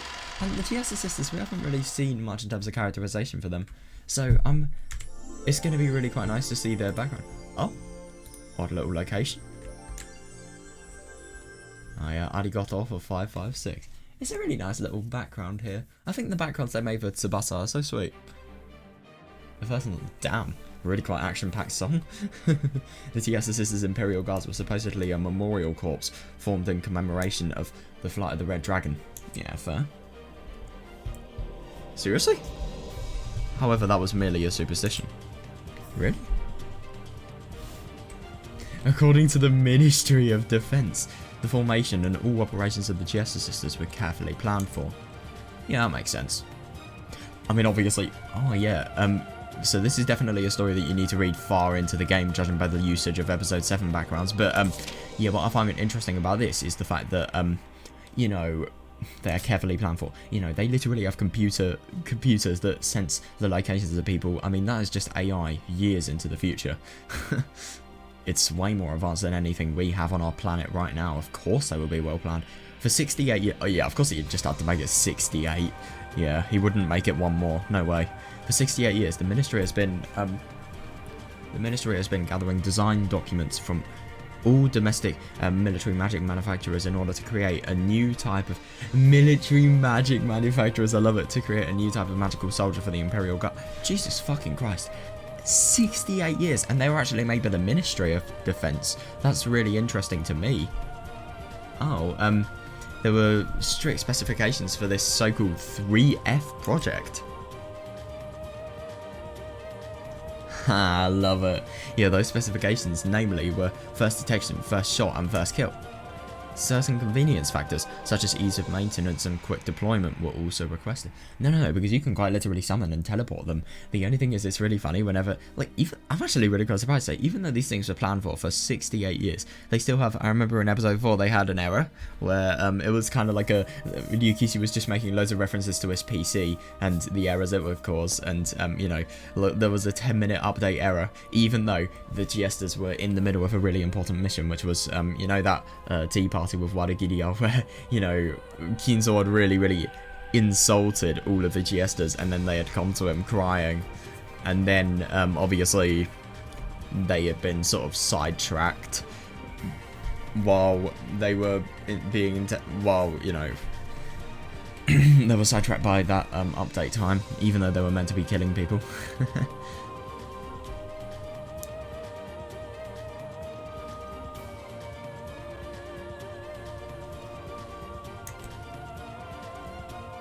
God, they really are killing it with the backgrounds. Interesting. At long last, two well-known companies, the RAC... Ah, that's interesting. So, RAC, Jesus Christ. Weird acronym. I wonder what it stands for. And Chiester, of course, yeah, have offered to design a new model of magical life form. That's really interesting, and submitted their respective design documents. Yeah, I wonder if those two companies are actually joining together.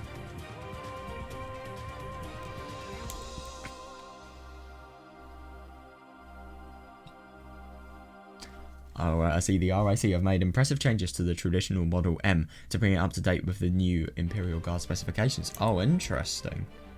Putting emphasis specifically on fighting strength, not to tarnish the name of King Pendragon. God, yeah, that's interesting.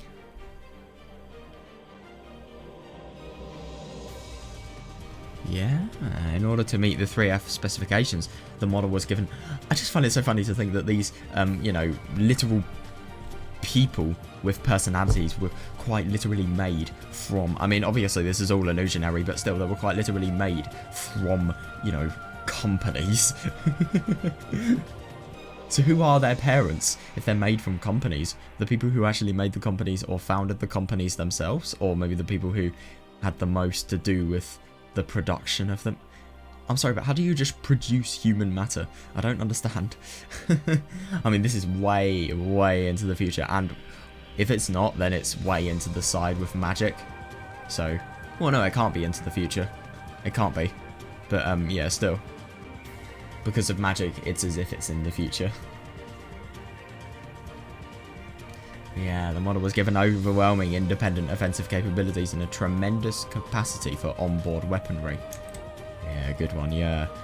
This model could demonstrate heavy firepower even just as a single unit. Yeah, understandable. And I mean, isn't it interesting just to think about the fact that, just to think in the illusionary tale, how quickly the Chiesters kill anybody. You were shot once by a Chiester and boom, you're completely screwed.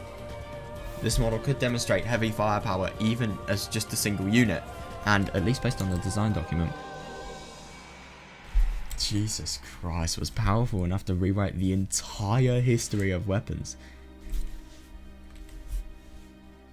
Oh yeah, yeah. The Ministry was so obsessed with the words single unit and heavy firepower that Model M would almost certainly win the competition. Even though there was officially no word on that as of yet. Oh my god. On the other hand, the Chiester company decided to emphasize quick maintenance, operation and deployment. Oh, that's interesting. So you could actually have less damage and you could have less everything, honestly. I mean, but at the same time, because of the fact that the maintenance would be quick and deployment would be quick, you know, they would be just so much more practical. I wonder. I'm really paranoid this is too loud. No, it's fine. Contrary to the RAC's Model M, the Chiester series model was inexpensive, robust, and... Oh, so the RAC was expensive. No, I see. So, you know, even though Bloomin' Chiester model would be a little bit less profitable, I mean, obviously that's what they used in the end, but it's more profitable and also it's less, you know... It takes less time to deploy as well, because I'm assuming the RAC's model, you know, everyone is just a total monster in terms of their capabilities, but the only thing is they're probably like, I don't know, for example, monster PCs, like really, really difficult to deploy. And when I say monster PCs, I mean any PC in a tower, to be honest, but still. But to be honest, PCs in a tower, and PC in a tower, I mean, they are reasonably annoying to distribute. I've never actually done it myself, but I don't want to. Actually, maybe I will when I go to university, but I don't know though. It's kind of hard to tell whether I'd need it or not. Maybe by that time I would have got myself a laptop. To be honest, I do have quite a bit right now, so maybe I could save up for one. But I don't know. I don't know if it's worth it. That's something I've got to think about a lot in the future. My god. Yeah, contrary to the RAC's Model M. Just, yeah. In order to meet the 3F specification, Chiesters have decided to avoid single unit implementation plans together. Oh, right, I see.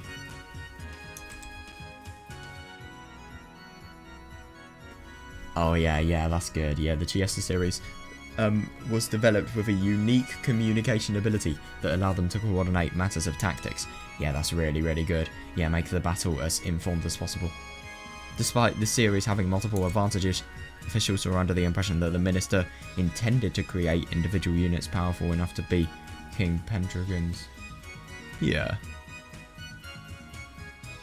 Sorry, the minister, even not the ministry. My misreading.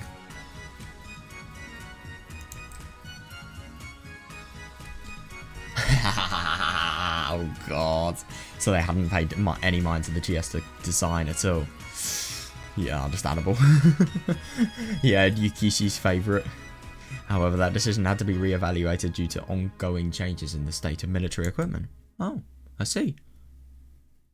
Interesting. Hell, known for its vast quantity of military resources, was feared as the greatest military power of... Oh yeah, understandable. I mean, I can definitely see why, after the Chiester sisters being available, this could be considered hell. I mean, these things are so powerful that if they were in, you know, modern 21st century Britain, for example, they could... I mean, the Chiesters, with time, could quite literally kill off the entire population. I mean, it would take a long time, obviously. But then again, I suppose if you randomly attacked everybody and then, you know, you just prayed nobody moved out. Well, if you randomly attack people, then you could do it in theory in not much time at all. Like, you could wipe out an entire country with the Chiesters. However, Heaven managed to rewrite military history in 1971. Oh yeah, that's interesting, yeah. By successfully constructing the spirit particle combat system. Yeah, because I remember a lot about spirit particles. I remember when Kanon and Shannon in episode 4 intercepted the Chiesters' spirit particles. Yeah, that's interesting because they are just totally informed. They don't have to make any brute force decisions because of the fact that they fully know what to do anyway. This allowed to completely bypass the usual military approach that relied entirely on brute force and strength.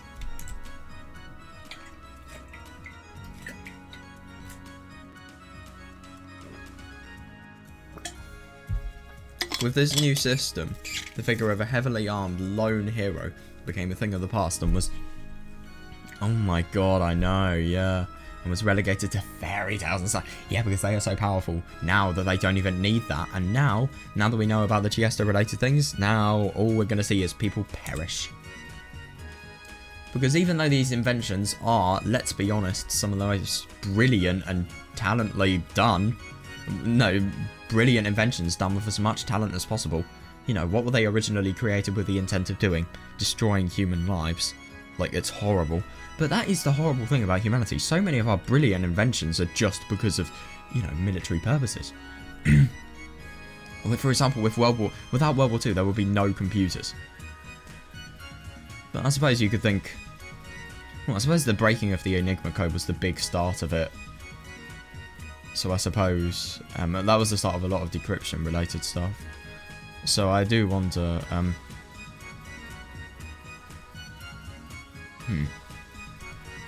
I'm just wondering whether you could think about if it's trying to break the Enigma code, then it could be a good application that started computers, because obviously you're trying to save your country. Or maybe it could be the bad application because what people would have learnt from building, I don't know, just any war machine would have been used to aid the production of the first computers, really. I don't know though. I'll actually read into that. It sounds really interesting. I should probably know more about that. Yeah, the Chiester company was quick to react to the change and added anti-spirit particle. Oh yeah, anti-spirit particle combat capabilities to the Chiester series. This took the form of the most prominent feature of the Chiester sisters, the so-called rabbiteers. Oh my god, that's hilarious.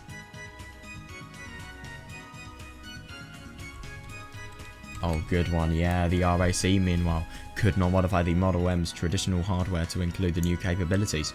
Because of this, the rapidly evolving and adaptable system that Chiester had to offer was now on a whole different level.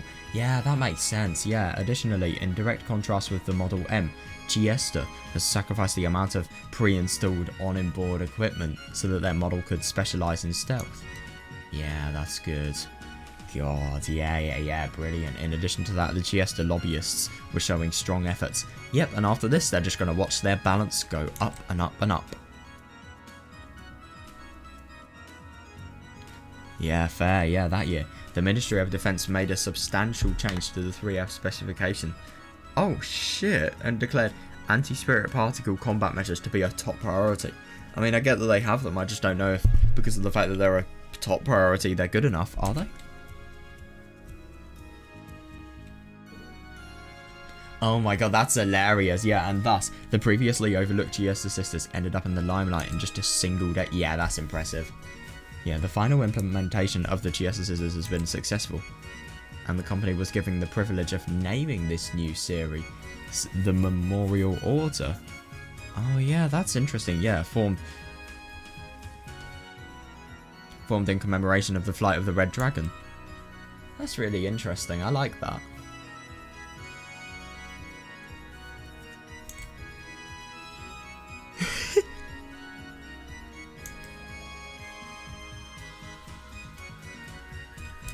Oh boy, that's a big mistake. Wait until you're killed by them. That's actually really quite funny to think that the anti-spirit particles are the things that, you know, are the reasons for the actual Chiesters' rabbit ears. I love that.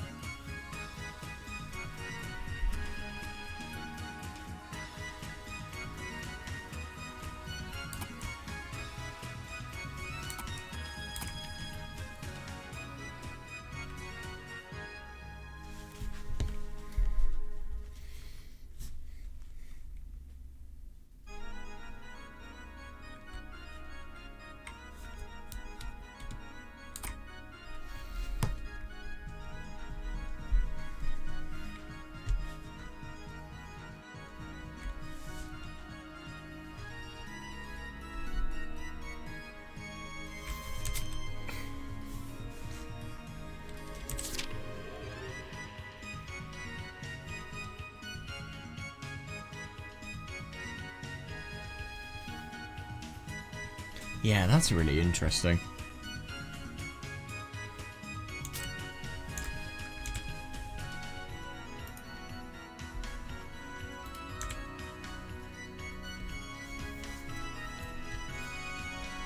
Oh, yeah, that's really, really good, yeah. However, the heavily specialized modular designs... Modular? I know modular, but what does modular mean? Hold up. I'll search it up.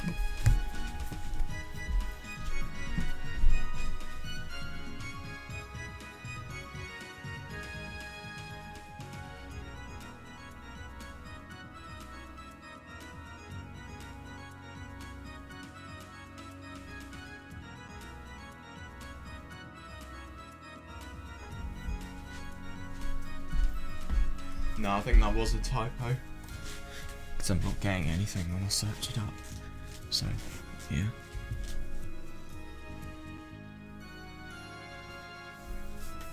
I see, yeah. They are heavily specialised, I totally agree. However, the heavily specialised modular designs allowed for a low manufacturing cost. Simplified further development as well increased... No, I see that, yeah, as well as increase the speed of deployment. That's really good.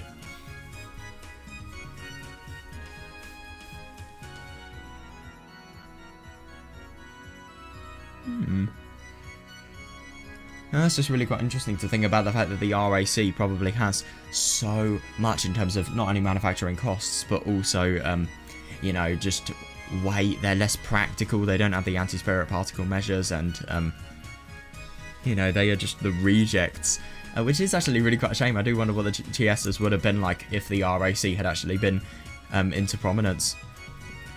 RAC 410. Nah, Chiester 410 sounds way better. It eventually became obvious to everyone that choosing specialised units according to their respective abilities. Seriously though, yeah, we're allowed to deal with any mission imaginable. I couldn't agree more, yeah.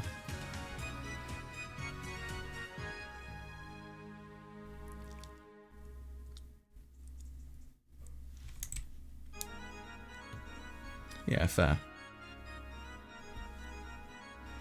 Oh, I see. The individual abilities of each Chiester unit was a far cry from those of the other heavily armed Imperial Guards. I see. However, this squad of sisters formed from specialised soldiers, each with their own area of expertise, kept improving their results with each fight they participated in. Oh, that's really good. Yeah, God, it's really, really nice to think that there's no complete failure. Ah, yeah, now we've got the Chiesters we know and love. Oh yeah, the name Sisters was given to the Chiester units due to their powerful intercommunication abilities.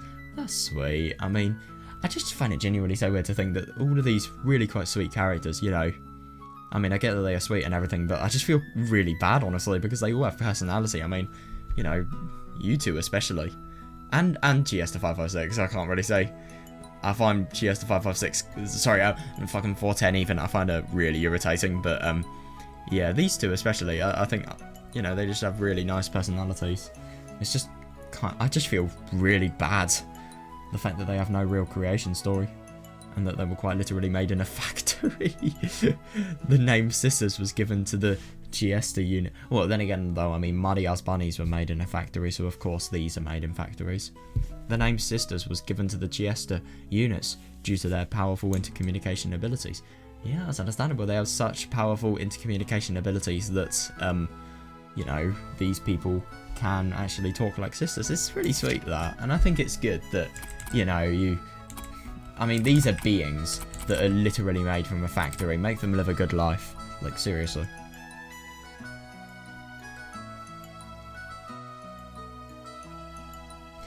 Yeah, but no, I see that, yeah.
That's actually really quite interesting to think about the fact that beforehand they may have actually been, you know, more inferior than the Imperial Guards because of the fact that, you know, they are a far cry from them. I mean, but then again, because of their battle experience and because of them actually being used, they have improved to become better. That's really quite surprising. But yeah, I do totally see that, yeah. Yeah, because obviously so many of them have different abilities as well. That's the best thing. It is like a proper fleet. I mean, you have such different sets of skills. Chiester 410 was designed as a sniper. Aside from having a phenomenal firing range, she was equipped with a special analog radar. Oh, I see. Wow. An analog radar. Fucking hell. You know what? I've got to have my phone because I actually want to see what these things are. I mean, I can imagine what it is, I just kind of want to confirm.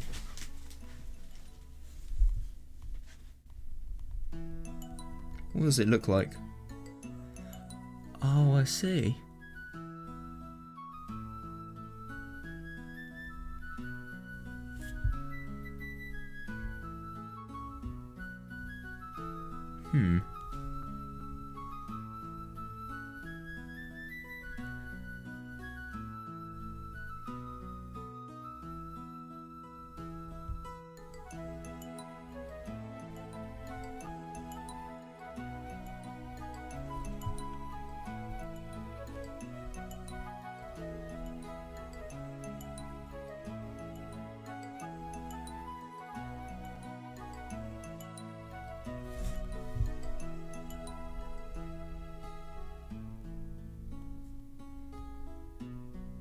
I think I might have found something here.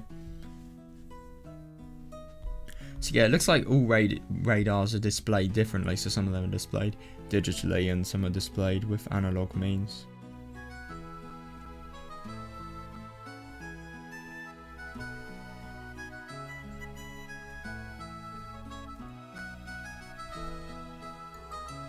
Right, so it's mostly digital these days.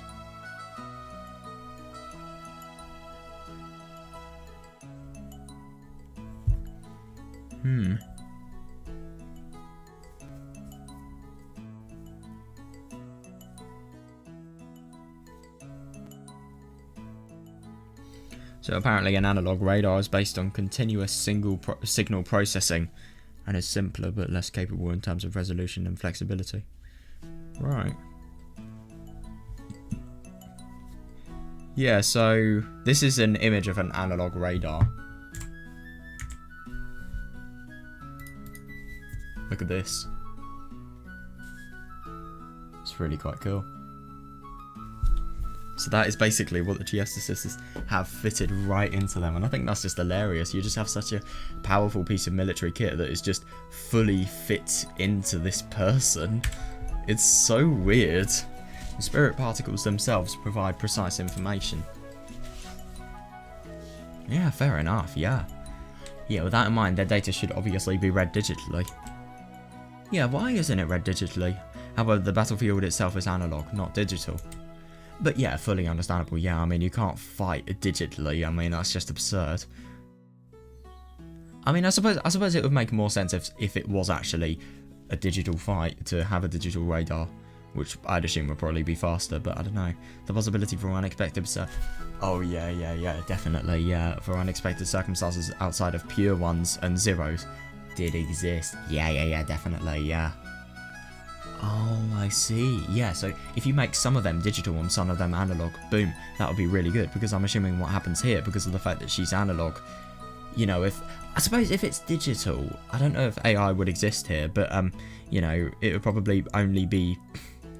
You know, if the computer hasn't actually trained for the scenario and another team gives some sort of new scenario, unless they have skills of improvising from their computer systems, then they're not going to be able to do anything, really. Chiester 410 was designed specifically to excel in that grey area. Early on, she was ranked quite low. During practice, her skills as a sniper were mediocre at best. Oh, I see, and her peculiar personality didn't... Oh my god, no, I see that, yeah, didn't do her any favours either. Oh, I feel bad. Oh, she made her decisions based not so much on the information provided by friendly troops, as on her own ideas, which led to her being thought of as a rogue who refused to follow what... Oh, no, I see that, yeah.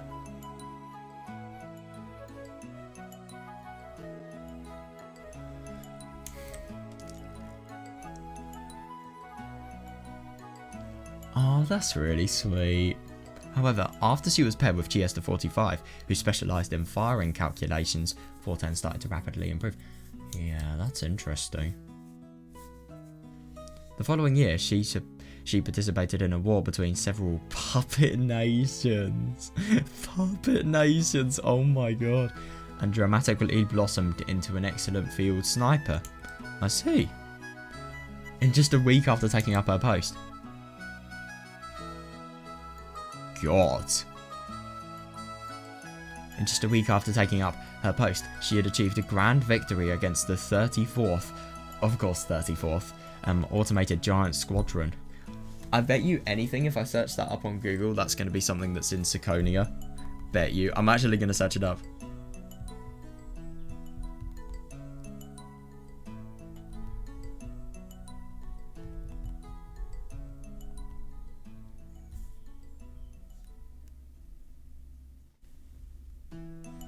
No, it doesn't look like I get anything. That's actually quite surprising.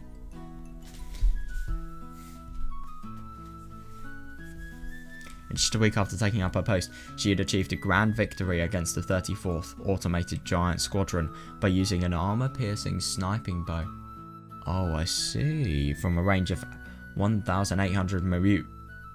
I'm assuming that's actually a measurement of how fast the sniper actually goes. I don't know, is it meters per second, kilometers per hour, something like that? I don't know. Causing fatal damage to 2 units and disabling 1 unit's walking capability. God. That's actually really quite funny to think that, you know, 1 unit probably wasn't fully damaged, but at the same time they now can't walk and they're properly scarred. Yeah, so they're going to die on the battlefield very, very quickly. And military achievements only kept increasing from that point on. Yeah, that's brilliant. I mean... It's kind of brilliant to know that somebody is actually doing well with their life, but at the same time it's not, because of the fact that people were literally dying because of this. I mean, to be fair, they are illusions, but still, you get what I mean. It's still life, I suppose. Her military achievements only kept increasing from that point on, and a year later she was promoted. Oh my god, yeah, understandable. I mean, if she was, you know, beginning as a rogue who, you know, never chose to follow orders and always just did what she did by herself, then I can totally see that. Yeah, her former teacher was present on the promotion ceremony with a face full of shock and surprise. Thanks to the golden bow. Oh, that's actually really quite interesting that the golden bow is the symbol. Thanks to the golden bow, the symbol of the sniper's honour, her talents only grew further. Damn, she achieved all of that much faster than even the most elite snipers of the Chiester Imperial Guard. Jesus Christ. Yeah, that's nuts. Yeah, she really is talented, and they after having pairing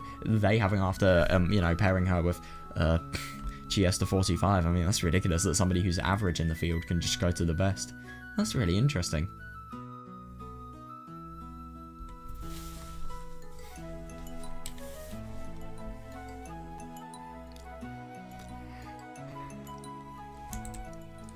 That's really impressive.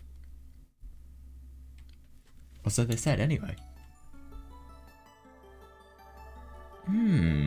It's nice to think that 410's rare talent could bloom, thanks to the excellent support provided by 45.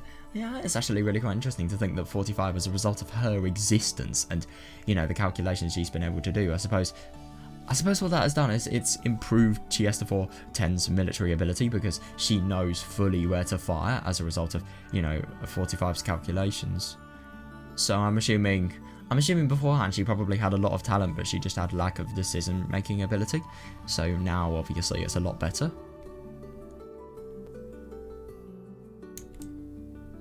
However, as I said this, giving the credit to both of them. Ah, yeah. Whose point of view is this, I wonder? 410 burst into laughter and told me the truth. 45が必死こいてクソ真面目に測量したデータを無視してやるとあたふた困り出すのが面白かっただけに。You know, it's so fun just to ignore the data that 45 has calculated so seriously and watch her huff and puff and anger. No, I can see why she would get really quite annoyed. 410はいつもひどいんです。I see that, yeah, 410 is a meanie. 私がちゃんと当たるように頑張って測量してるのに全然無視したりとかするんです。あんまりです。Isn't it odd? Just the 45 sounds so different. But yeah, 410 is a meanie. I always work hard to give you the most precise calculations possible, and you just ignore it. Seriously? God, that's actually really quite surprising. Why has she done so well as a result of 45, even though she's just totally ignoring the calculations?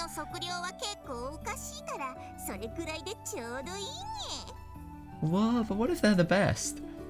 What if they're the best for the battle, though, even though they seem ridiculous? Your calculations are often so ridiculous that I'm always better off ignoring them anyway.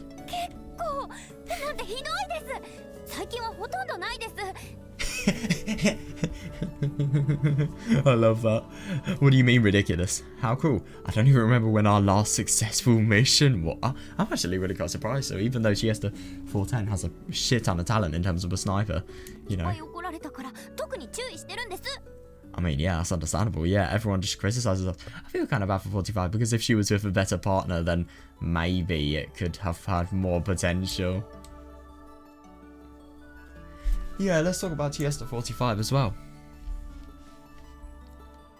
Yeah, 45 was specifically created for the purpose of spirit particle calculations during combat. God. Yeah, a 1-bit margin. 1 bit can change everything, though. It's ridiculous to think. Yeah, how calculations are meant to be ruthlessly exact, with not even a 1-bit margin for error.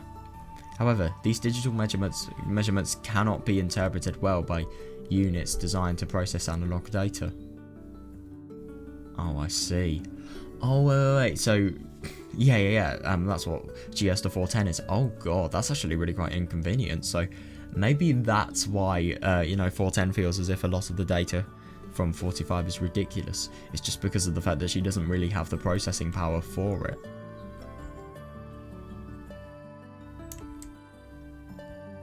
Furthermore, she was weak and easily intimidated. Oh, yeah, I know. Yeah, she was weak and easily intimidated, which led to her being unsure of her own result.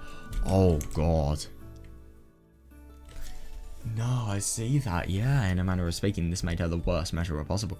Yes, you have such a powerful ability that is given to you, but because of the fact that you're not really confident and also, I mean... yeah, weak as well, I mean... I can see how that would be just such a bad combination.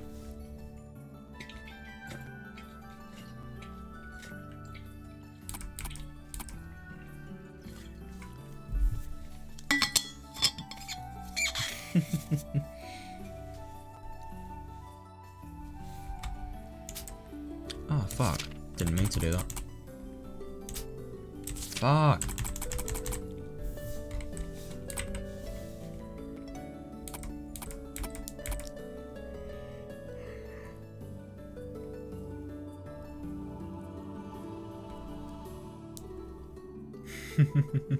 I love that. I don't even remember when our last successful mission was.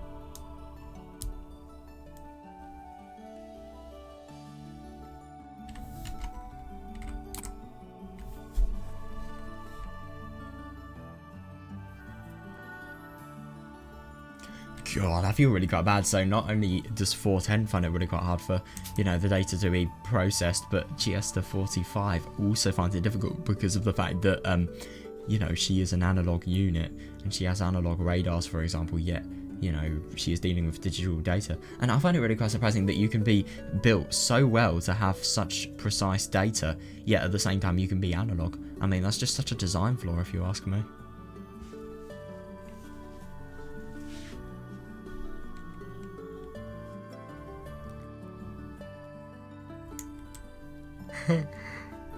I love that. The worst measurer possible. Oh, God. Yeah, needless to say, her training record was poor as well, causing her peers in the Imperial Guards to entrust her with nothing but rear surveillance, treating her like bag. God, you don't even give her a chance. That's awful.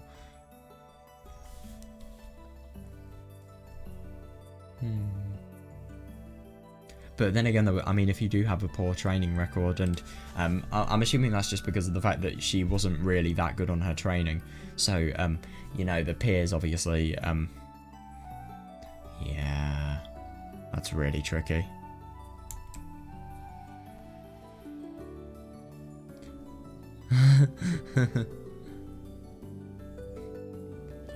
Oh my God, that's so interesting. God, pairing 45 together with the rebellious 410 was interpreted by the majority as an attempt to get rid of the two most problematic Chiester sisters. God, that's horrible. I mean, obviously 410, obviously, she doesn't do anything whatsoever. She doesn't listen to people's instructions. She only goes by her own will. You know, she doesn't care about anybody else and the fact that she is meant to be working in a team. So I can understand that. But 45, I feel really bad for her. I mean, you know, she's just been somebody who has really underperformed. Like, I mean, is it really that bad? Like, is it so she has underperformed so much that she's never even been given a chance to excel? It really is quite brutal, but then again, this was the chance here. Pairing 45 together with the rebellious 410 was interpreted by the majority as an attempt to get rid of the two most problematic Chiester sisters. Yeah, however, since they became a pair, they began to produce excellent results. I guess anything can happen in this world. Yeah, understandable. Anything can happen, I don't disagree with that. I struggled to understand this for the longest time. However, I may have finally reached my answer as to why this strange duo became the amazing sniper combination that they are. I believe the reason to be that is 410 is the leader of the pair. Yeah, 410 has a lot more confidence. Oh God, I feel kind of bad for 45. She is the most shy. And isn't it interesting just to think that the most shy person has always been treated like an outcast from the beginning? You know, just... I mean, then again, I suppose she didn't really do well in her training, but still, that's no reason to... Well, I mean, from an organisation perspective, I suppose it is a reason. But from a moral perspective, I mean, just, you know, really singling somebody out and leaving them out and, you know, just not caring about them whatsoever. It really is quite sad that that's possible to happen. Hang on, I've just got to check something.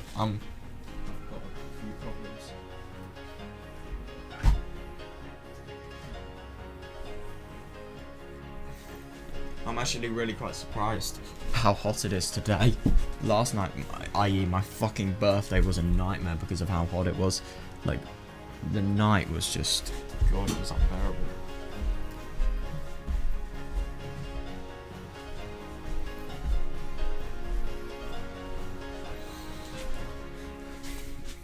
Because obviously I was going to play this last night, but, you know, I was just way too tired. But at the same time, I went to bed early. I'm getting up really early today. Look, what's the time at the moment? It's 6:08.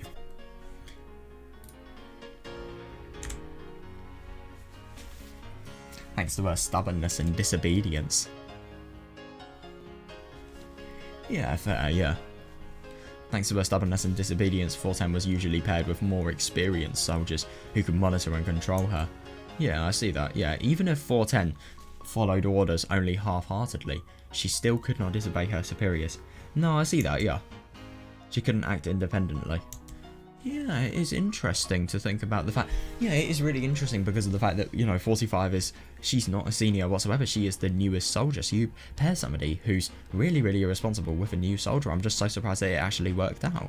However, 45 could not keep 410 under her control. Yeah, fair. Yeah, this finally gave 410 the space she needed to demonstrate her truth. No, that's fully understandable, because beforehand, I mean, she probably would have half-heartedly followed orders. She never would have been able to actually think for herself, and she never would have been able to, you know, do what she truly wanted to in the battlefield, so she wouldn't have been able to excel. That's really interesting. This finally gave 410 the space she needed to demonstrate her true talent.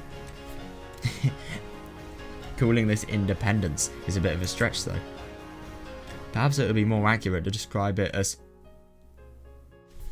Oh god. Perhaps it would be more accurate to describe it as 410 running amok and ignoring 45 orders. God, that actually sounds like a real nightmare. I love the sound effects. So I thought that perhaps 410's recklessness is what allowed her capabilities as a sniper to blossom. Is it not? Well, however, that didn't seem to be the only reason. Yeah, that's interesting.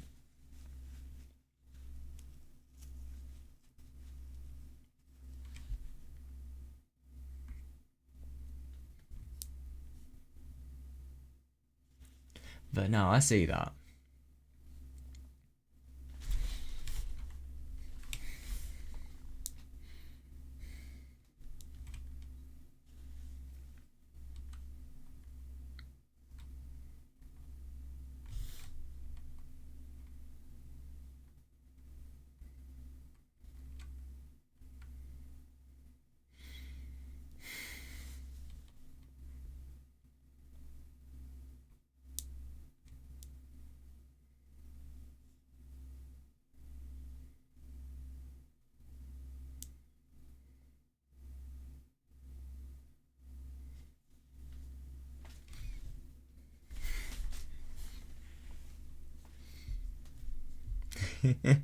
I love that.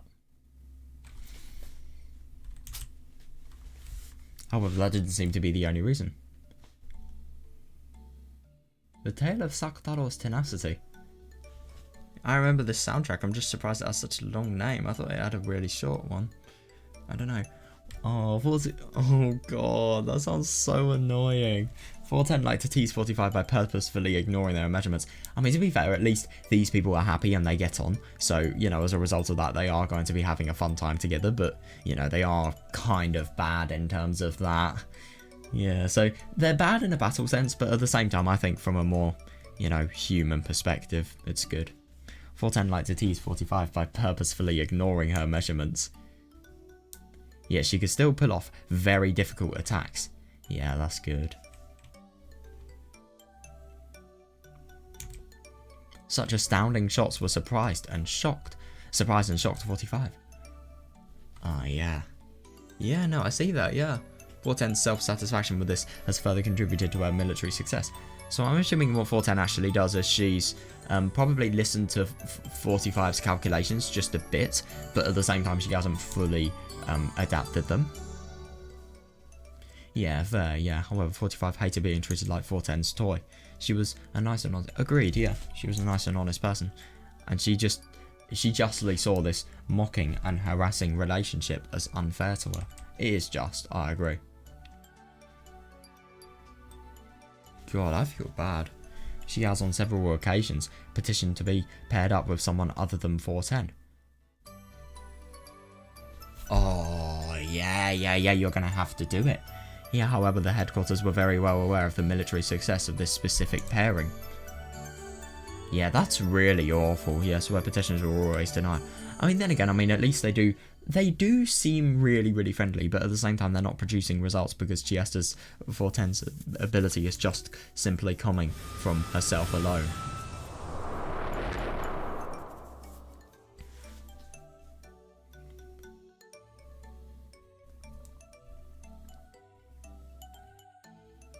Ideally, both of them will be proud of the results they achieved. I really do wonder what the Chiester text actually says. It's just such an interesting language. It looks like Greek. I don't know though. I mean, which letters can we see? Is that micro? It looks like it could be micro. I don't know. That's epsilon, obviously. No naught though. It's a fish. It looks like the directly proportional symbol.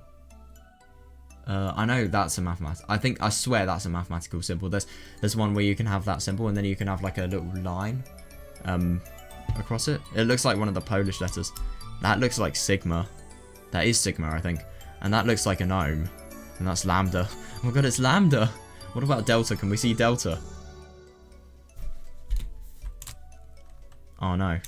Wait, how do I remove... Oh wait, that's how I do it. I press the down arrow. Right. Can we see delta? Oh, I see pi. Oh, I see beta as well. There's an I. I'm just surprised how similar that is. Oh, I don't see any funny triangles. Wait, hang on a second. No. Oh look, 07. I wonder what that says. Oh, I really wanna find it out now. Look at this, it says okay. Or at least it looks like it says okay from here. It probably doesn't at all. Yeah. There's no delta. Yeah, but 410's precise shooting was obviously the main point of interest for others. Oh, that's awful. Therefore, many contributed their success to 410 alone. Even 410 herself has once declared that to be the case. Wow. Oh no, I totally see that. I mean, you're just being really, really treated like the inferior, and you know the other person is just completely ignoring your orders that you're trying hard to make as well. And you know, as a result of that, they're getting all the credit and you're getting none. That is really unfair. I agree. Yeah, she was completely overshadowed by 410. Since I was their superior. Oh, I was their superior. I felt responsible and decided to ask 410 why she treated her partner so harshly. Oh god, I always thought that they were really friendly, but no. God. I never even said a word of gratitude to her. God, that's awful. But yeah.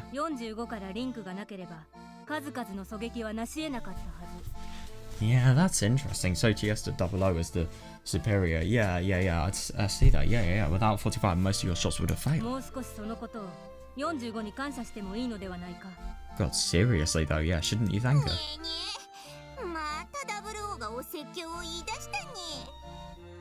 Yeah, I can definitely see why somebody like that is going to be impossible to reason with. I mean, you just have so little will to listen to others that, you know, you are quite literally dismissing this as a lecture rather than actually thinking of the messages trying to convey.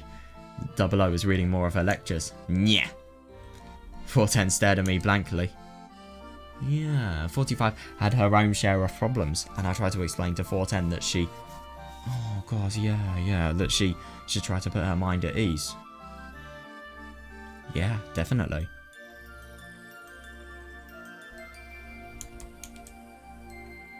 Looking a little indignant from hearing that, 410 spoke to me. 00, you don't get it.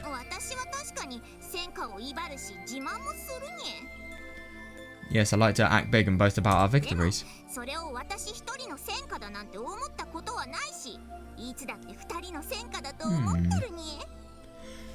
Yeah, but that is understandable, yeah, but I haven't once thought of them as my own. The credit always belongs to both of us. I mean, then again, the credit may belong to both of you, but if it feels as if, you know, the credit of the victory is only going to you because you're the only one who's actually doing stuff for the victory, then, you know, that's still bad. Really? Oh yeah, that's even worse. It doesn't look like you honestly think that way. By the way, is it me or Bloomin'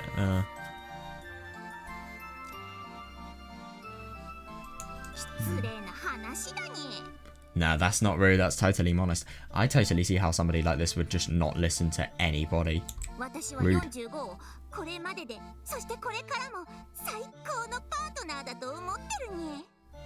I always thought 45 to be my best partner. Right, that's weird. And I always will.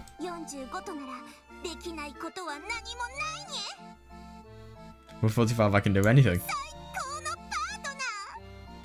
She's an irreplaceable friend.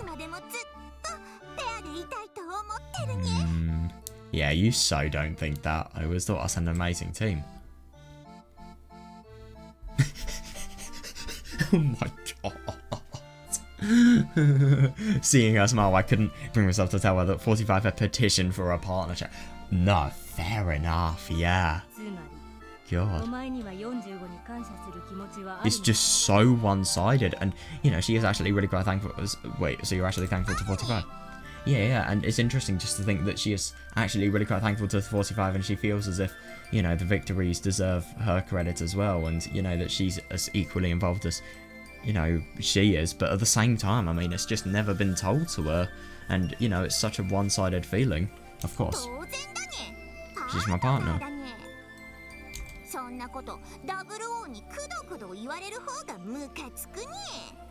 Jesus Christ, this person is not only so annoying, they speak like a child, and also they literally talk back to their superior. That is surprising.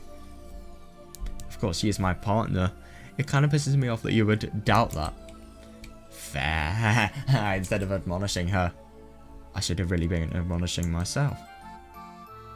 I finally understood the main point of difference between them. Yeah, 410 is rebellious. She often exaggerates things and boasts. No, I do see that. Yeah, it seemed to me, and probably to most outsiders, that she was merely boasting of her own abilities. Yeah. However, she knew that she couldn't do it without 45, and was trying to praise her as well. Not only that, but she acknowledges 45 as the best possible partner, and hopes to remain by her side forever. Yeah, that's interesting. No, I know, I agree, because they could have such a good relationship if, you know, Chiester 410 was a little less disobedient and actually changed her ways a little bit. Yeah, but those feelings never reached 45, and that was a problem. She just thought that she was incompetent. Oh god, I know, yeah, and that 410 was just mocking her and making fun of her. I know, that's the worst thing, yeah. Yeah, they really need to sort this out. She thought that their success was only thanks to 410 alone. Yeah, fair. Yeah, and that a more experienced Chiester could be much more helpful as a partner to 410. So I spoke to 410 clearly. Yeah, that's really good, yeah.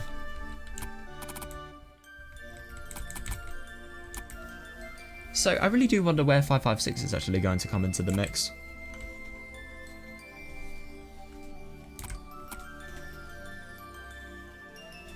No, but I do totally see why you actually should have been admonishing yourself, because you have never ever told Chiester to properly thank, you know, 45.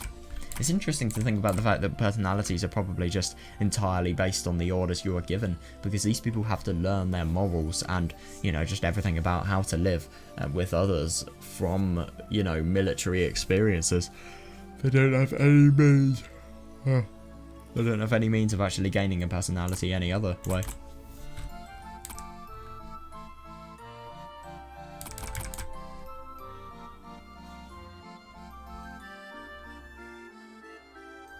Yeah, I do see that though.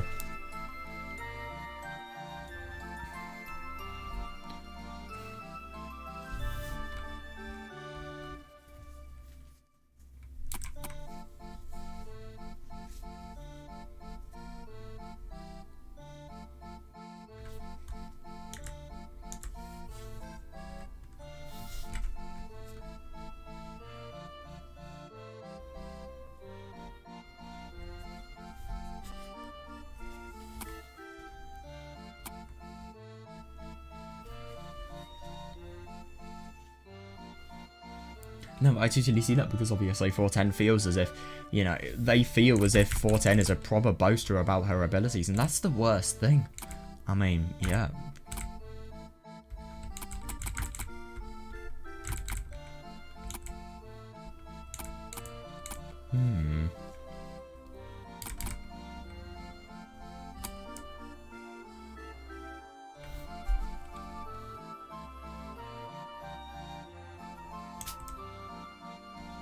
Yeah, I told... Yeah, you need to do something about this, though, seriously.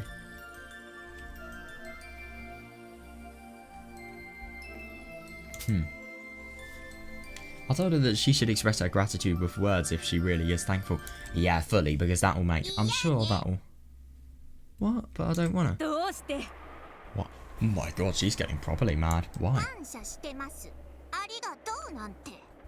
That's a quote. What? I appreciate your help. Thank you. Why?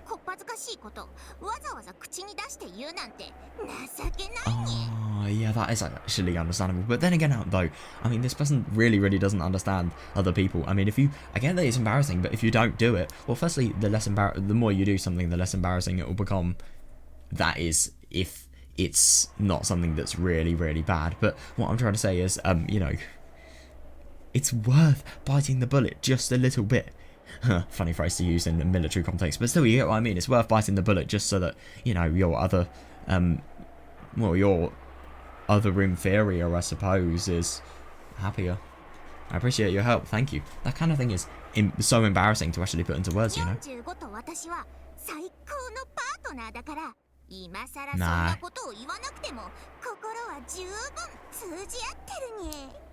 Nah, that's not true whatsoever. 45 and I are the best partners, so we understand each other without words. The feelings were too complicated to put into words. Oh, yeah, fair enough. But then again, though, I don't disagree. I think even though it would dilute some of it, I mean, it would still just have some sort of impact for 45 because it would make her happier and it would make her feel better about what she's doing. If she did put them into words, it would dilute the raw emotion. Having told me this, 410 chose to ignore my advice. God, that's really annoying. Oh, because I'm blinded in my right eye, I became inefficient in my speciality of... Oh, right, reconnaissance. So my final task seems to be keeping this troublesome pair of snipers in line. Yeah, understandable. Yeah. 410 was always also aware of my blind spot. So she nimbly dodged my emotionally charged slap. Oh, God. Wow. Oh, my God. What's happened? Oh, yeah. This is going to be interesting. What is her relevance? I really want to learn about her. I wonder what she sounds like as well. Chiesters 556 was created as a prototype for the state-of-the-art weaponry. And thus, she joined the Imperial Guards for experimental purposes. I see. Yeah, it's interesting that she was actually a prototype because obviously, you know, we know her fate in the end.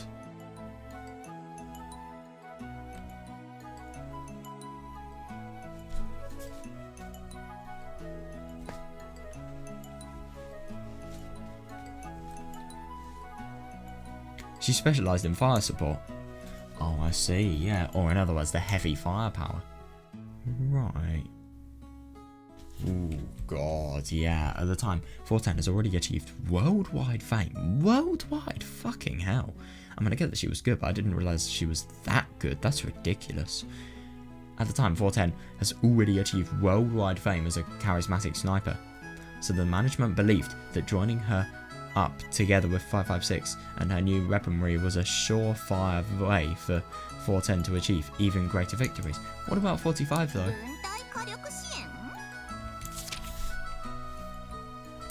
I wonder if we're actually... Yes, we're actually going to get lines from 556. That's brilliant.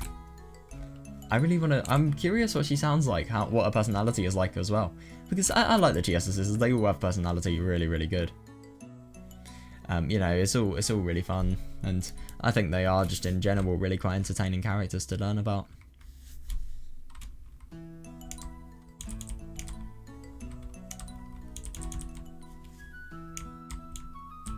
didn't realise I could do this.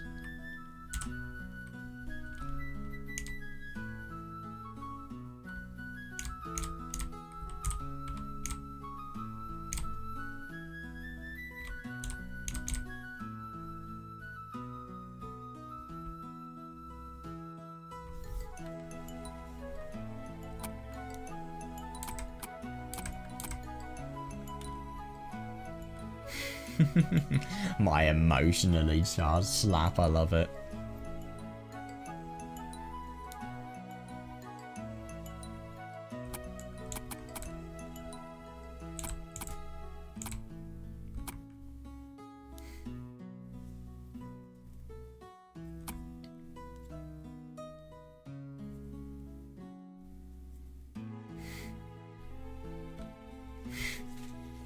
Yeah, that's actually really quite interesting to think about the fact that, you know, 410 being paired up with 556. So 556, really, really strong fighters. So you're going to have a really, really strong barrage of bullets. And then, you know, while you're being really scared about dodging bullets, you're also going to have the risk of somebody sniping you when you run away. Fire support, who needs yeah.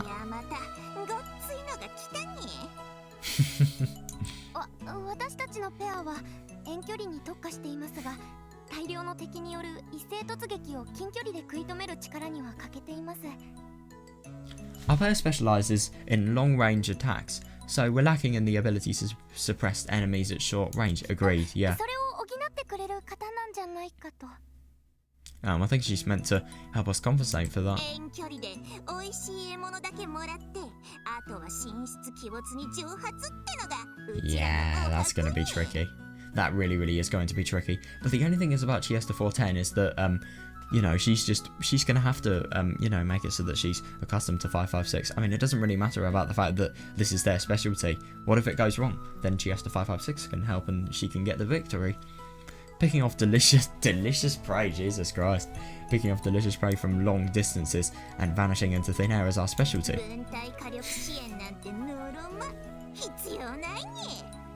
God, she's properly nasty.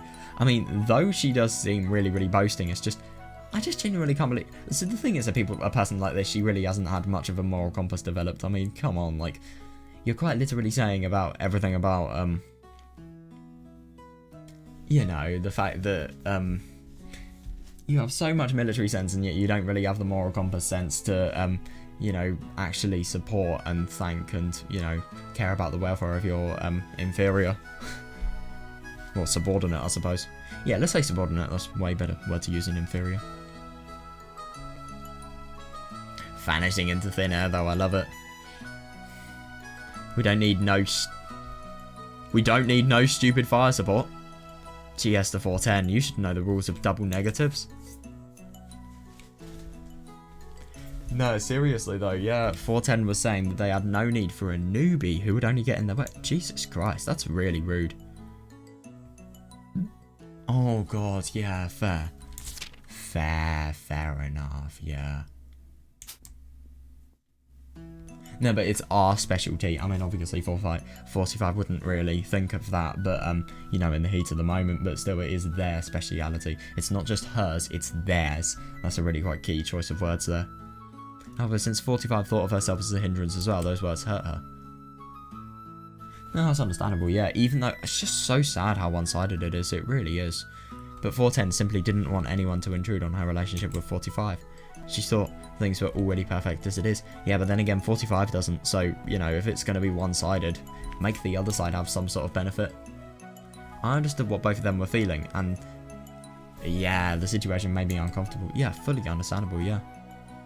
Oh, God. The scar on my ear started acting up an itch. Oh, that's really unfortunate. Yeah, it's just interesting. I mean, the scar on her ear, I mean, God, that must hurt. That really must, especially because that's the spirit particle device, the bunny ears. So that must, oh, that must be so inconvenient. I can definitely see why she would be discharged from battle.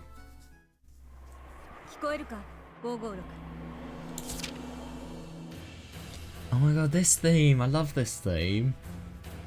It's, oh my god, episode 4's final moment in, coincidentally, a location very similar to this. I think there's a little bit of different colouring, but, you know, everything's really quite similar.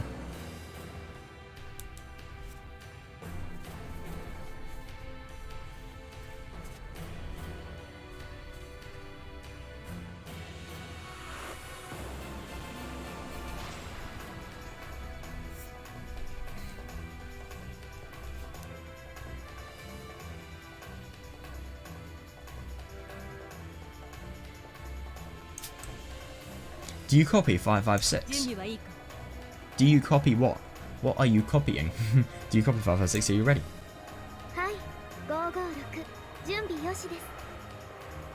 She sounds so familiar. 556 here, I'm fully prepared. Oh my god, who do you sound like? You really, you share a VA of somebody in Umineko or Higurashi, I don't know. Yeah. I'm fully prepared, thank you very much. 556 was practicing on the outdoors shooting range. Oh, I see, yeah. That's really quite cool. This is her debut as the state-of-the-art weaponry. Oh, that's interesting. At a glance, 556 seemed to be on pretty much the same wavelengths as 45, so... Oh, yeah, that's nice. She was meek, polite, and utterly incompatible with 410. Oh, that's so good. I really, really hope she builds 45 confidence. I mean, then again, you know, judging by the fact that she's, you know, literally thanking her superior, that indicates that she has respect. Oh, I really hope that she, you know, helps 45. I really do.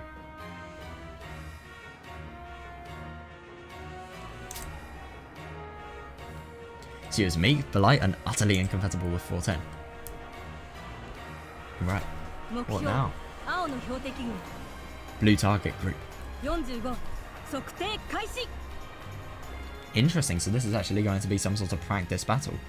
Blue target group. 45, begin transmission. Roger. Yeah, commencing terrain analysis and error correction.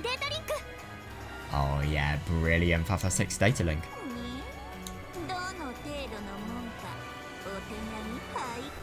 Nah, seriously though, I really do wonder, and I hope that 45 and 556 are going to work well together. Let's see what you've got. Right, so there they are. 45 data link. Targets identified. Thank you very much. Commencing attack.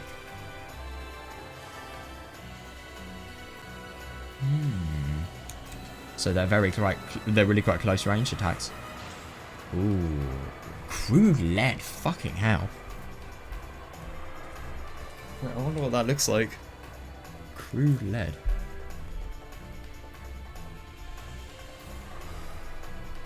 Is that actually a thing that exists, or?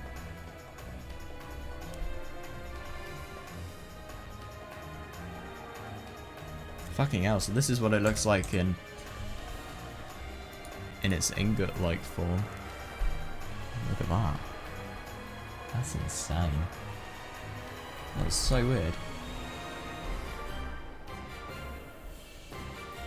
God. Probably odd.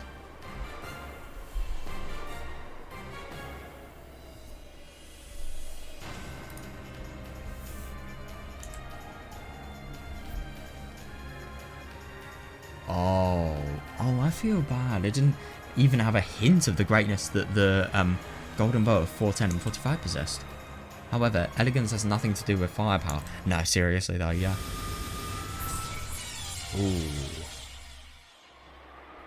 Interesting. Oh my god. Ooh, interesting.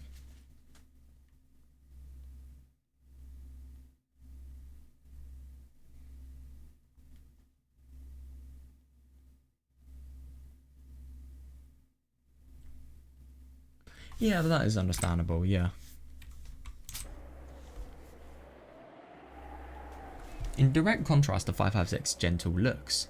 Oh yeah, the bow spat out a swelling lead serpent towards the 10 odd targets standing in a row. Jesus Christ, the serpent slithered under the targets as if licking and tasting them, and then cut them down sideways, crushing them to tiny pieces. Jesus Christ. God. Fucking hell. That's brutal. Jesus Christ. Yeah, she may be really, really elegant and nice and, you know, just gentle in general, but, you know, I don't really think her attacks are. Fucking hell.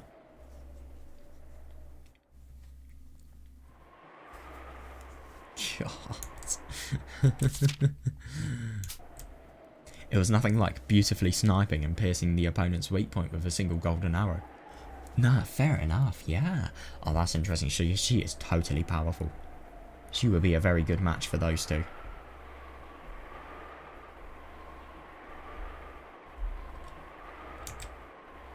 Instead, it was an utterly terrifying attack that had made use of dozens or even hundreds of lead arrows. Fucking hell. No, I do see that, yeah. That would completely overwhelm any opponent, and that explains why she is actually a prototype for a new generation of Chiesters, really. Fair. Yeah, we couldn't help but stand in awe of the merciless, offensive power of this new type of weaponry. No, I totally understand that. Then I immediately understood. This overwhelming firepower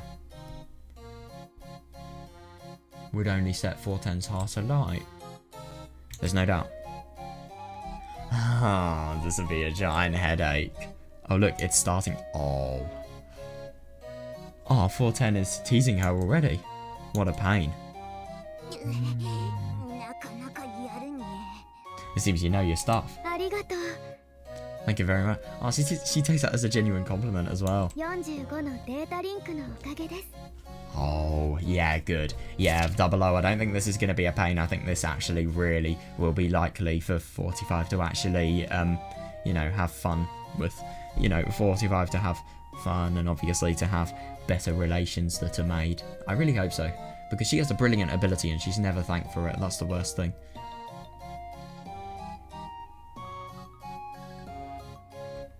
By the way, why hasn't 00 actually tried to thank 45?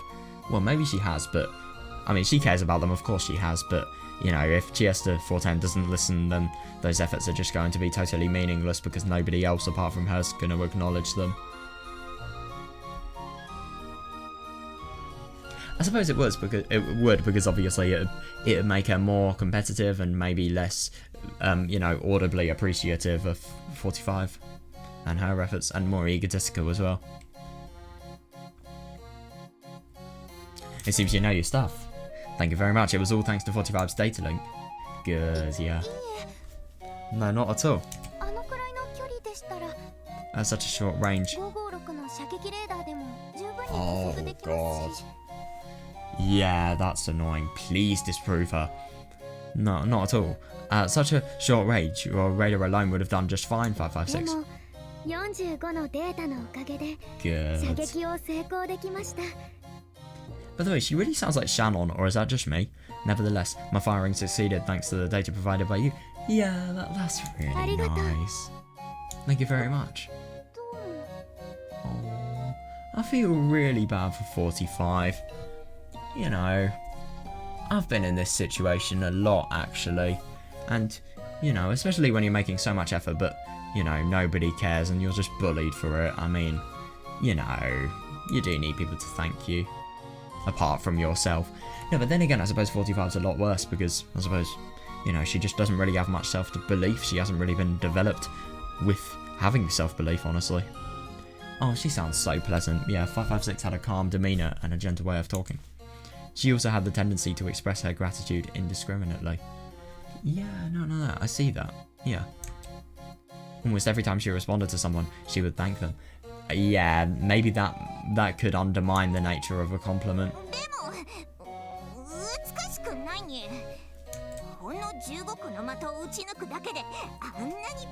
God. Are you going to... I find it just genuinely so salty to think about it's so funny to think about how ridiculously salty Chiester 410 is at the moment. Well, sure, you spread your shots all over the place and hit the target in 15 spots.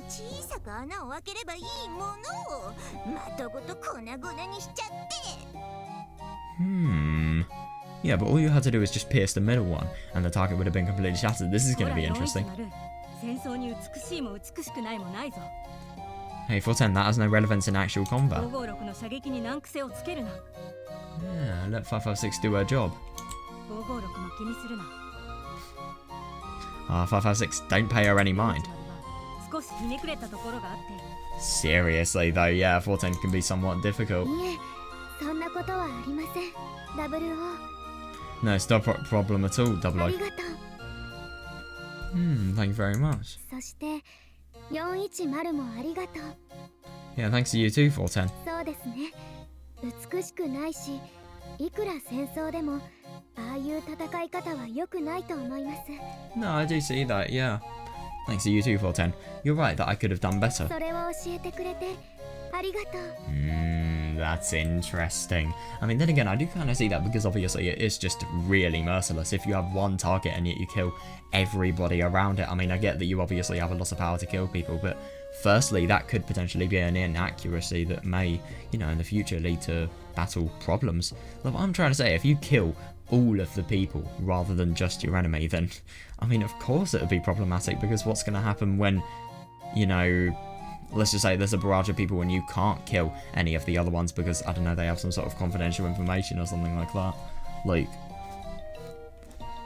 it is a problem and it does actually need to be fixed. But at the same time though, I mean, I just find it so annoying how, you know, they're just totally undermining the quality of her victory.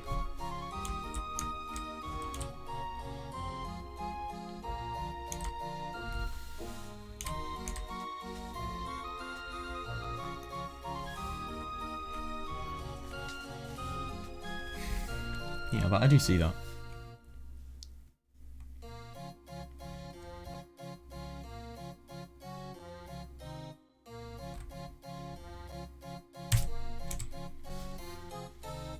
Oh my god, I know. I think it is a genuine valid point, but at the same time, obviously, this was just completely misinterpreted as a nitpick. Yeah, even though 410 was just finding something to nitpick.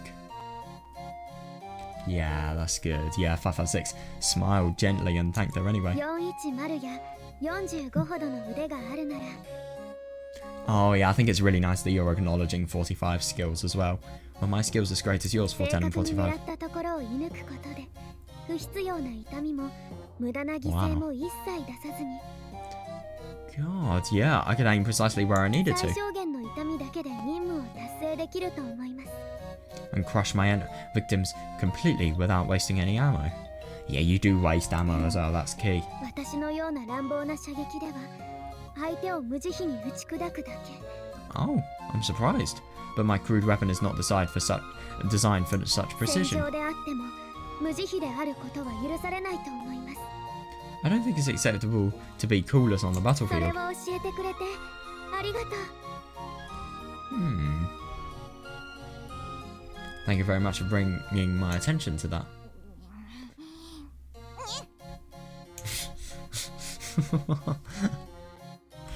Oh my god, seriously though, yeah, 410 never expected her rudeness to be met with gratitude. Yeah, definitely, yeah. Oh, that's really nice, and isn't it really quite funny to think that that is just, you know, the best thing for, you know, the improvement of these people, really.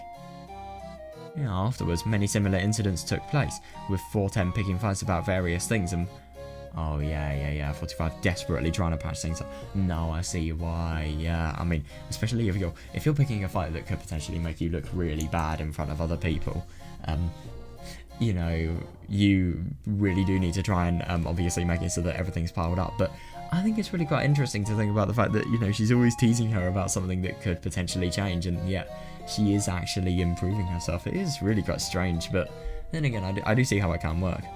Yeah, and it always ended with 556 words of gratitude. Yeah, this kept repeating itself until 4... yeah, seriously though, yeah. Yeah, this kept repeating itself until 410 nicknamed 556 the thanks Bunya. Yeah, and stormed off. God, she sounds annoyed. It seemed to sour 45's mood completely. Oh god, yeah. 410 walked away sulkily and 45 went after her.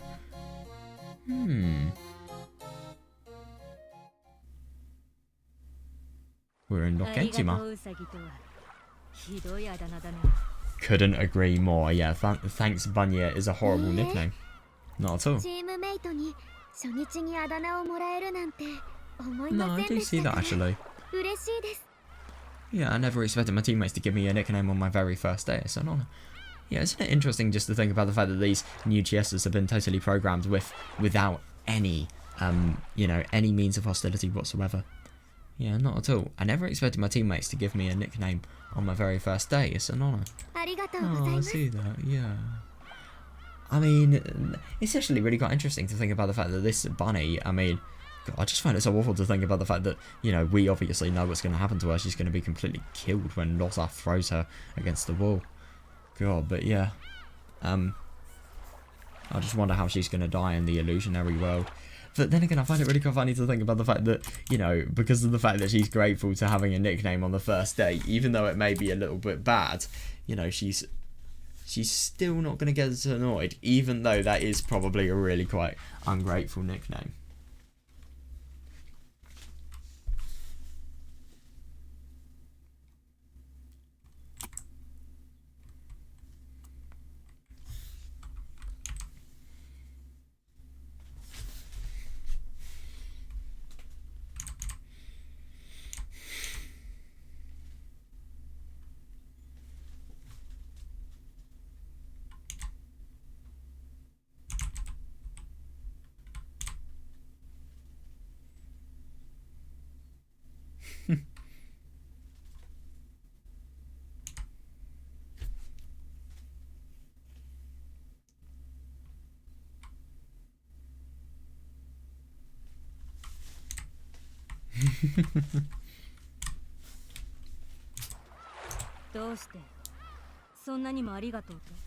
No, then again, I do see that. I mean, you could quite literally bully this person and yet she would thank you. Which, let's be honest, I mean, Chiester 410 really is trying to pick a fight there. I mean, you know, she is just getting annoyed and as salty as possible because of the fact that, you know, she is just, well, firstly, she's doing well on the battlefield and she's actually, I think it's just something really odd. She hasn't really reacted in the proper way. Yeah, so as a result of that, you know, she just gets more and more provoked. And she also gets provoked because of the fact that, you know, she's done a job that is just as good as her. And, you know, her brilliance is being undermined a little bit. Can't forget about that. Why are you thanking her for that? Yeah, is there some reason behind it? That is a good question. 410's rebellious nature was clearly reflected in her speech as well. Yeah, definitely. Yeah, raising similar questions. For example, that "nyeh" at the end. No, I see that. Yeah. But 556 didn't seem like a troublemaker, and yeah, I don't disagree. Yeah, she seems like a very nice person, and I think honestly she's got a really good approach to improving. You know, but 556 didn't seem like a troublemaker, and she didn't realise the irony behind her thanking everyone like that. Yeah, fair. I was curious to learn more about it. And that was when 556 spoke without thanking anyone for the first time. Wow. I'm strong. By the way, is it me or this really reminds me of some of the Higurashi console arc soundtracks? I'll show you which one in a sec.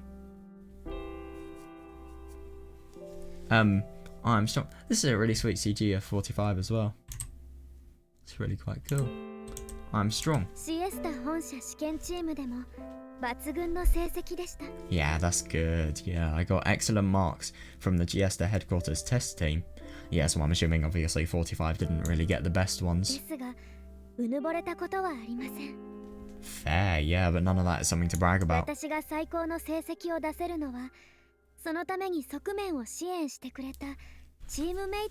Oh, yeah, that's interesting. No, but the thing is she's properly respectful and she's really nice and, you know, she's just a person in general that you would want to be with. So, you know, if they're really respectful, then of course people are going to be happy with her and then they're going to want to, you know, increase the amount of, you know, willingness they have to help her. But none of that is something to brag about. The only reason I ever succeeded is thanks to my friends. You still made the effort of succeeding yourself. Yeah, fair enough, yeah. Yeah. It doesn't matter that your comrades have supported you, you still made the effort to actually get to as high as a point you are actually in now. That is why I will always thank my comrades for supporting me. God, no, understandable, yeah. Yeah, I wish 410 followed your example, even if just a little.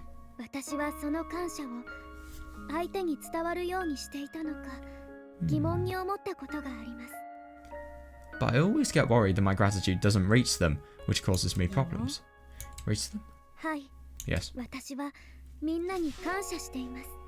Yeah, I'm truly thankful to everyone. でもそれを誰にも伝えず分かってもらえず She is the total opposite of 410, by the way. Can I just say 二度と会えない関係 that? になってしまったら、その相手は私に感謝されたことはなかったと生涯思ってしまうでしょう。 Damn. 私が本当は感謝しているとしても。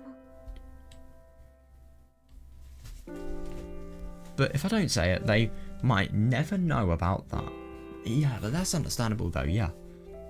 But if I don't say it, they might never know about that. And if it so happens that I never meet them again, someone might live their entire life without, maybe entire life is a bit of a stretch, but they will still not have the memory as good as they could have because of the fact that somebody wouldn't have thanked them and, you know, they wouldn't be grateful for that very day. Yeah, and if it so happens that I'll never meet them again, someone might live their entire life without knowing that there were people who were truly and wholeheartedly grateful to them for their help. Yeah, that's understandable though, yeah, even if such people did exist. God, yeah, I could understand how you, after hearing somebody say something as sweet as that, you know, have nothing to say, no words. We are soldiers of the Chiester Imperial Guards. Fair, yeah. All of us.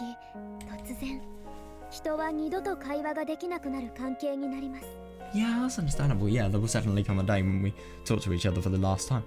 Yeah, that is really interesting. I mean, there will. So what you do is you just make the most of the time they actually have together, and then, you know, you just thank them as much as possible, and, you know, make sure that they are really appreciative of their efforts, so they can not only improve, but, you know, they can. I mean, she's properly the opposite of a lot of these military people because, you know, she actually cares more about the relationship rather than the fighting, which I think is really, really good.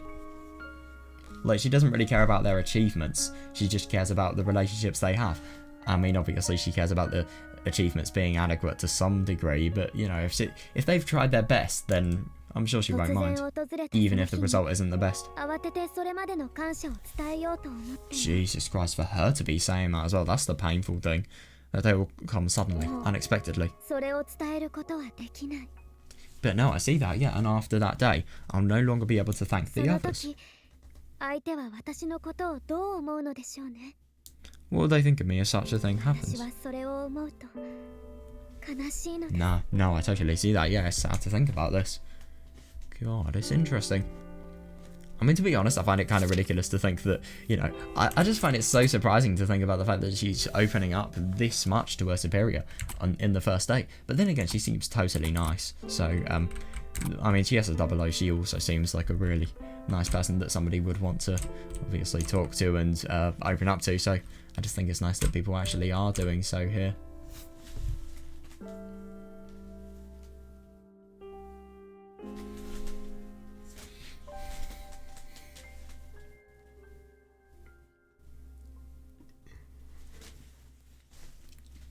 No, I do totally see what she's saying, though.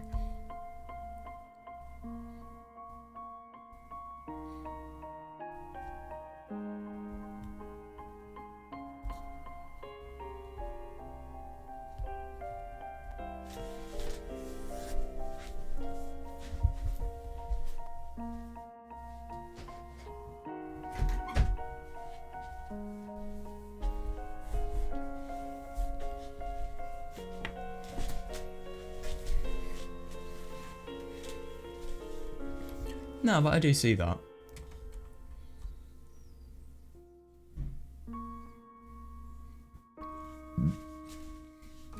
I really do like Chiester 556. God, if more people like her actually existed in this world, holy fuck, it would be a better place.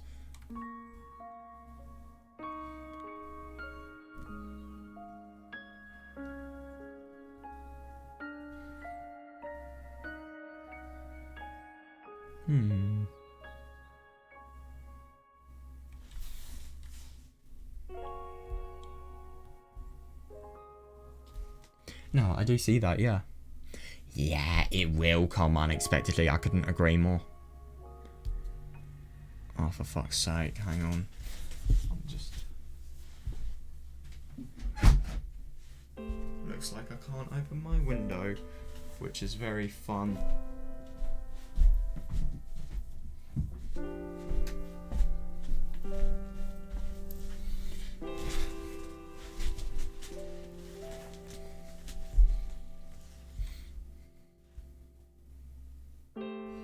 That day will come suddenly, unexpectedly, and yeah, but no, I do see that, and it is actually really interesting to think, like, if you you obviously thank people and you acknowledge them for your efforts, and then you build your relationships with them that way, then, if you don't actually thank them, then,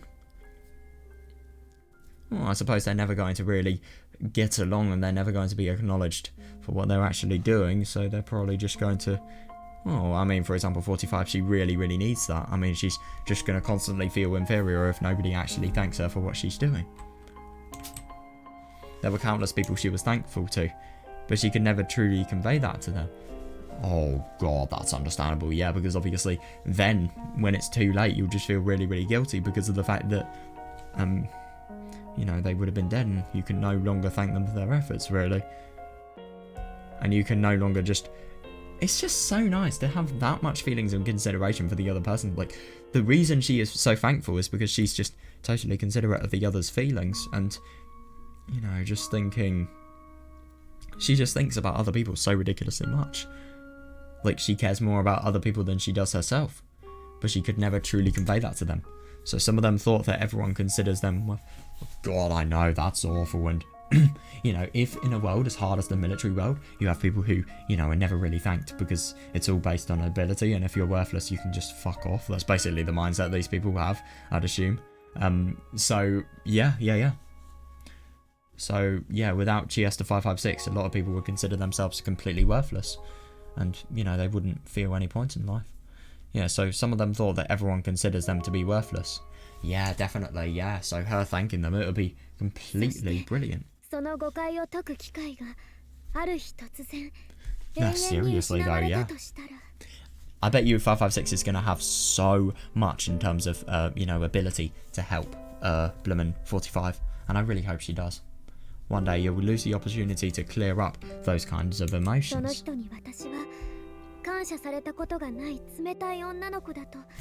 Oh my God, I know, yeah. And...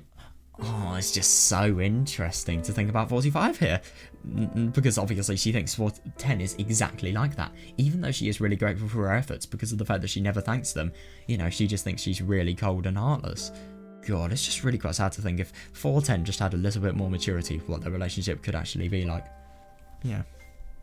One day you lose the opportunity to clear up those kinds of emotions, and it will turn out that your comrade has thought you to be a cold-blooded and heartless being the whole time. Yeah. No, I do totally see that.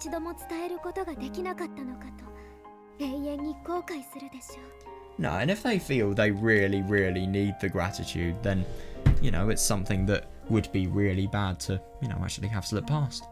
I always regret letting an opportunity to convey my gratitude slip past me. No, that's fair. Oh, no, you can't assume that, and that's what 410 assumes. No way. Just because they're partners doesn't mean they assume, she should assume that. Surely they must understand. Oh, God, words are unnecessary.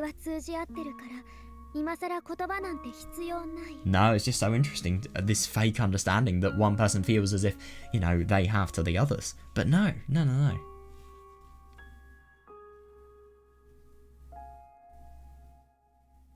We understand each other perfectly, so we don't need to say it out loud. Fair. Yeah, and I love that 410 is just the polar opposite of 556, because we could just totally see why that's the case. I hate hearing things like that. After all. God, I know. That must be... I mean, that must be so awful in battles, though. I mean, 556, just having... lose... I mean, it must just be so scary, because though she will have more motive to actually, perform her best in battles, if she fails, I mean, my God, that's going to be so awful for her. After all, I'm always afraid to lose my next chance to see someone. But yeah, yeah, fair. I don't disagree. Yeah, today could even be the last day I ever see you, 00. God, I know, you never know. Yeah, I may not be lucky enough to meet you again tomorrow.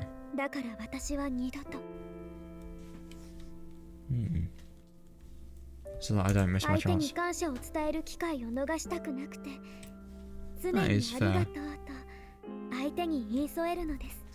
So that I don't miss my chance, I always say thanks whenever I can. God, yeah, fair. And to you for listening to me. Thank you very much. Yeah, that is interesting. I wonder what we're going to see now. We're going up into the sky. We're going to the top of it. God, yeah, understandable. But why is it sad? Is it because of the fact that the contents were sad, or what happens after?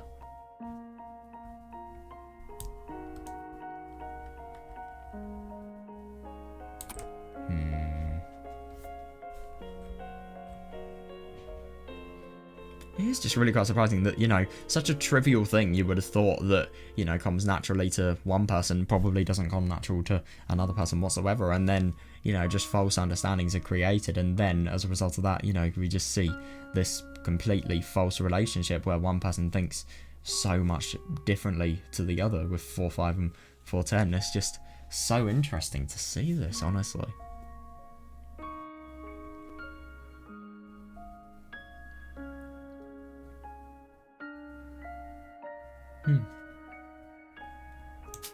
That's fair, that was a sad conversation. Oh my god, I know. Oh, seriously, yeah, 45 were to suddenly disappear one day. Seriously, though, yeah, and I suppose 556 has this, you know, she does all of her gratitude conveying now so that she has no, you know, regrets of it in the future. She has no feelings of despair because of the fact that she hasn't done it beforehand. Yeah, if 45 were to suddenly disappear one day, 410 would no doubt regret being unable to convey her gratitude to her. Yeah. My god, yeah, I think both would happen. Yeah. Or maybe 4 or 5 would forever be wrapped in the despair of never hearing a single thank you from her. Yeah, because obviously you're just going to feel so weak and inferior if you are making efforts that are objectively good, but nobody is actually thanking you for them.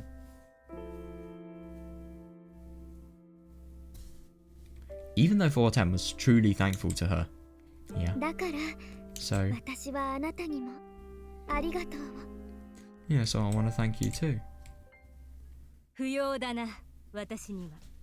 What? I will never allow that. What?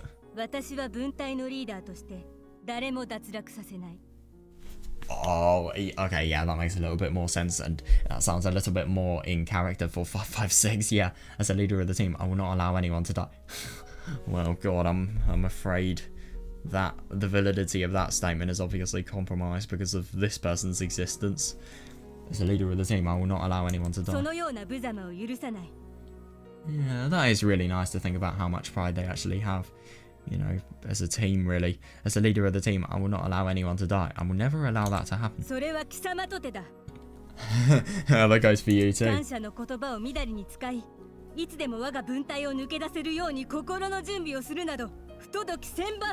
Okay, yeah, that is understandable. Yeah, it disgusts me that you're throwing around those words of gratitude and acting as if we'll disappear tomorrow. God, it's really interesting, that other perspective, but I totally see that, yeah. I mean, I think...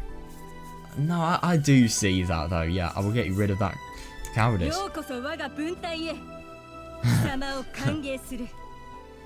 Welcome to my team. You're staying with us now.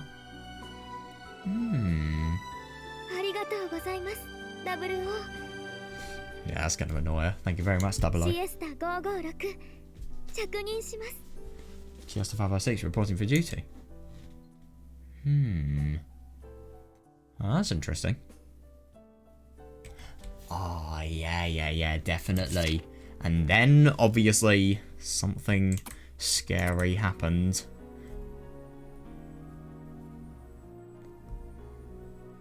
No, I do actually see what Chiester 00 was saying. It's just interesting to think about the fact that, you know, 506 doesn't really offer any opposition. That's just how little she actually wants to make enemies, even when her, you know, really, really important views are talked about.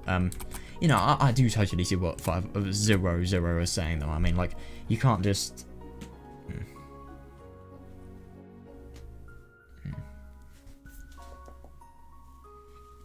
No, I do see what she's saying, though. I mean, you can't just, in terms of this conversation, you can't just, like, totally talk to these people as if they are going to quite literally die tomorrow. I mean, you need to, well, I suppose you really need to, I think what 556 does, I think she does it a little bit too much, but she, you know, she is doing something that is really, really essential for a good relationship, really. It's just, you need to, I think she just does it a little bit too much. Like, she has really good intentions, but at the same time, she does it a little bit too much. But still, I think what she's doing is really good. It's just, you know, I think it's, like 00 says, I do think it is a bit overkill. You know, she does kind of thank, I mean, her reason for actually thanking people a lot is just because if they, you know, disappear or they depart by some means, you know, it's going to be as if they haven't known how good their efforts were, then they may, you know, they may really undermine themselves, and that's what she doesn't want. But at the same time, it's just interesting to think about the fact that this is just assuming that they're going to somehow disappear, or, you know, things are somehow going to go wrong. You know, that's really interesting. You're staying with us now. From that day on, they became the personal guard of Lady Maria. Yeah, interesting. What's this? I thought that was the last. I thought that was the final line. Yeah, what's this? What about you? Oh, that's actually really nice. Yeah. Yeah, no, but I totally see that. Yeah, you should also thank everyone dear to you while you still have the time. Yeah, but it is interesting. I mean, obviously, you do have the time. The thing is, though, I mean, I do kind of see Chiesta 556 mindset, because if you, oh, that's the end, I think. But, yeah. So, but the thing is, if you actually fail to thank people thinking that, you know, you can't just thank people as if they're going to die tomorrow. But the only thing is, you never know when it's going to end. I do see what Chiesta 556 says. And also,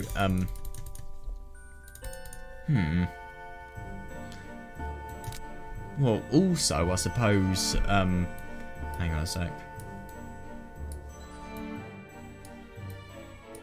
So this is what we're going to read next, but, oh, we see burn, interesting. So, but I suppose if you don't actually thank somebody, then, you know, not only are you going to put it off, and, you know, you're just going to create those false mutual understandings that people like 410 actually have, but you're also going to, you know, it's just in general going to become a worse relationship, because if you don't thank somebody initially for their efforts, or if you're too shy to do it and you put it off, you're just going to get yourself into a habit of putting it off, and eventually, you know, it's going to be put off so much that this other person doesn't understand, you know, your appreciation whatsoever. And it's just interesting to me just to really be emphasized how much, you know, appreciation is important and stuff like this, because if it's gone unsaid and it's just assumed that the other person, you know, knows of the gratitude that the other person has, like, you know, it's just not going to be nearly as good in terms of a relationship, really.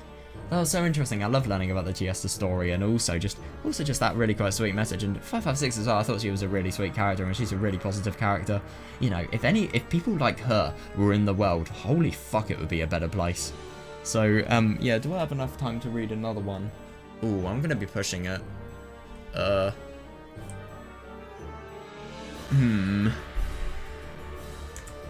don't know.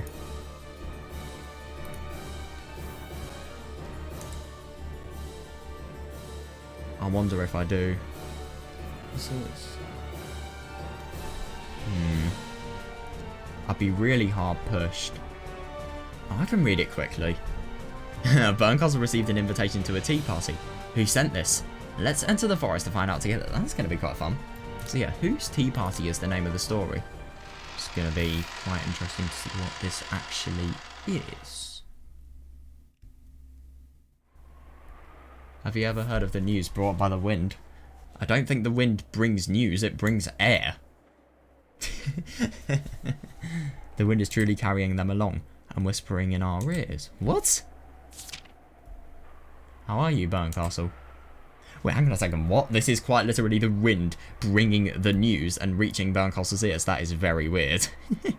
How are you, Berncastle? I'm hosting a wonderful tea party. Please do participate. That's really weird. So, you're basically... Yeah, who could have possibly sent this? If it's quite literally the wind that is communicating the message, I do see what you mean. It must be from a witch, since the witch is being invited. Yeah, understandable, yeah. Fascinating.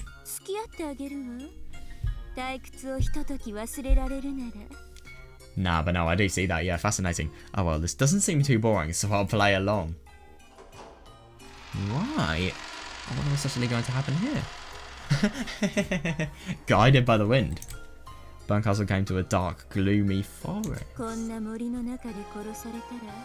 my god. Jesus Christ, you have a sick mind. If someone were to be murdered here, they could scream all they want and nobody would hear them. I mean, true, but it's just really, really random. Fair.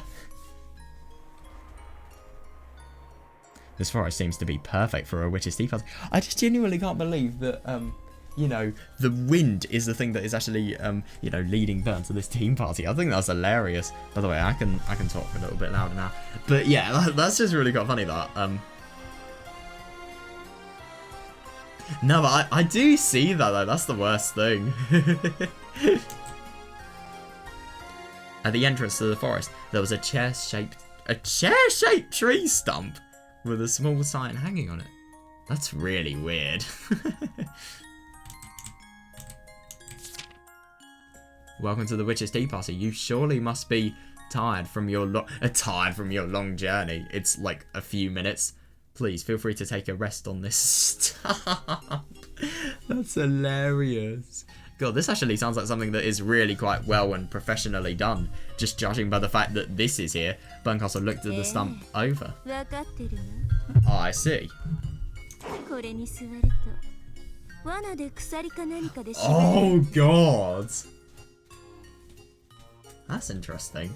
They want me to sit here to trigger some sort of chat. No, I do see that. It does seem really, really odd that, you know, you just have some sort of sudden... Firstly, you're led by the wind, and secondly, there's a chair-shaped tree stump.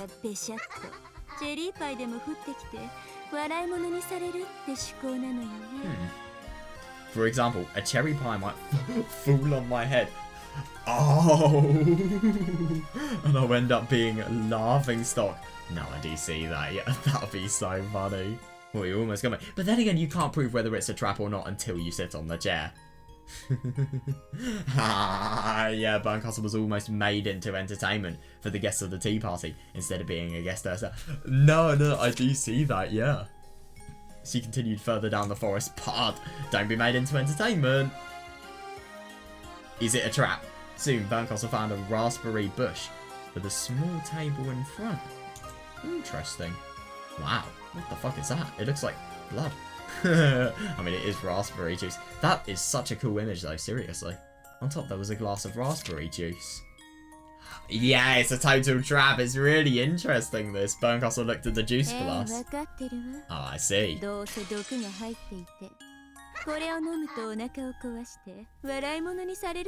Yeah, that's interesting. I mean, at first I thought it could be a genuine piece of consideration, but now, you know, a drink that is quite literally there, even though nothing else is. I mean, that just seems too weird, I'm sorry. Like, seriously, it does.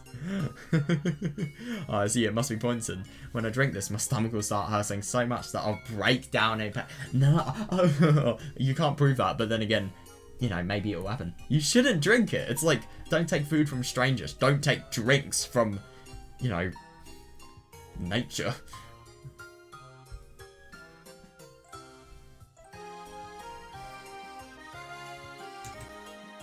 I do see that though. Well, you almost got me.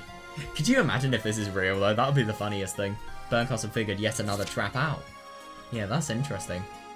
I bet you this is Lambda's doing. Wherever she went, the forest was full of various traps waiting for her. Oh my god. You see this? It's a delicious akebia fruit. What is that?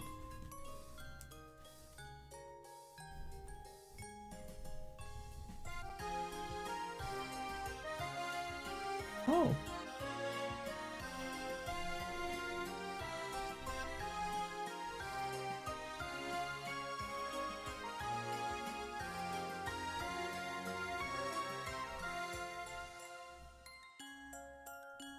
The chocolate vine. What the fuck? Oh, it's interesting. So it's just a vine with purple fruits, really. Interesting. I'm not falling for that. But yeah, that's understandable. Yeah, I mean, I would never trust berries from the outside world. So, yeah, I can definitely see what she means. Why not play around with that? Fun. Ivy swing! Oh my god, that's so obvious, though. I'm not falling for that. That's certainly a trap.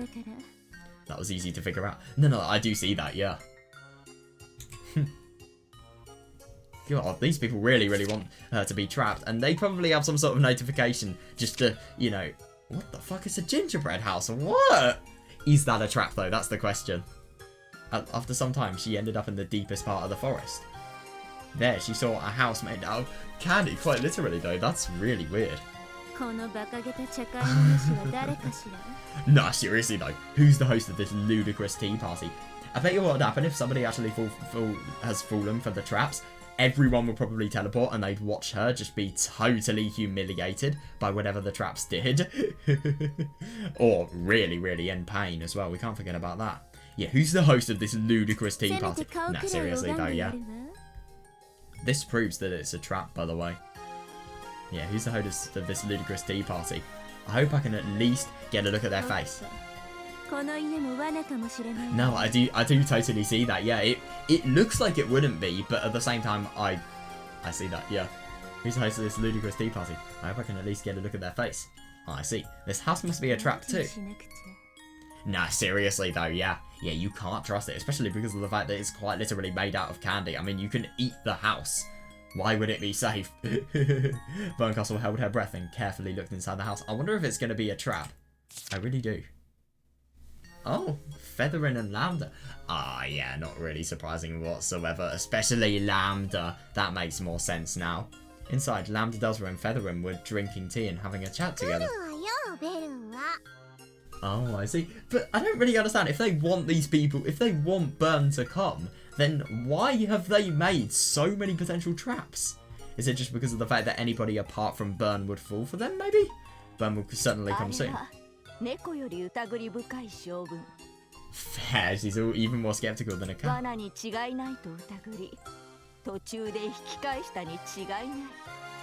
God, her voice is deepened. Jesus Christ. She's even more skeptical than a cat. She'll think this ought to be a trap, then turn back before she gets here. Yeah, understandable though, yeah.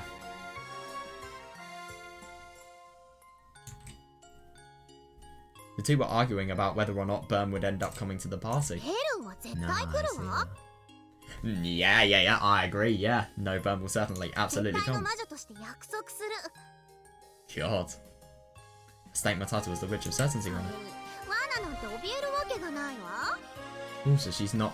Oh, you don't have to be scared of traps. You still need to be wary of them, though. You still need to be rational when, you know, deciding where to go. Also, she's not one to be scared of traps. Whether it's chairs, drinks, or snacks, it doesn't matter. I love that this so could have gone wrong. I mean, obviously she knows Burn very well, but at the same time, could you imagine if, you know, this hadn't actually gone as she planned, and some sort of really unsafe, you know, thing had actually happened as a result? Nah. I do see that she would be in a nice mood, though. Burn will come here and she'll be in a nice mood. Yeah, we'll see, yeah. Yeah, since she's my former Miko, I know her well.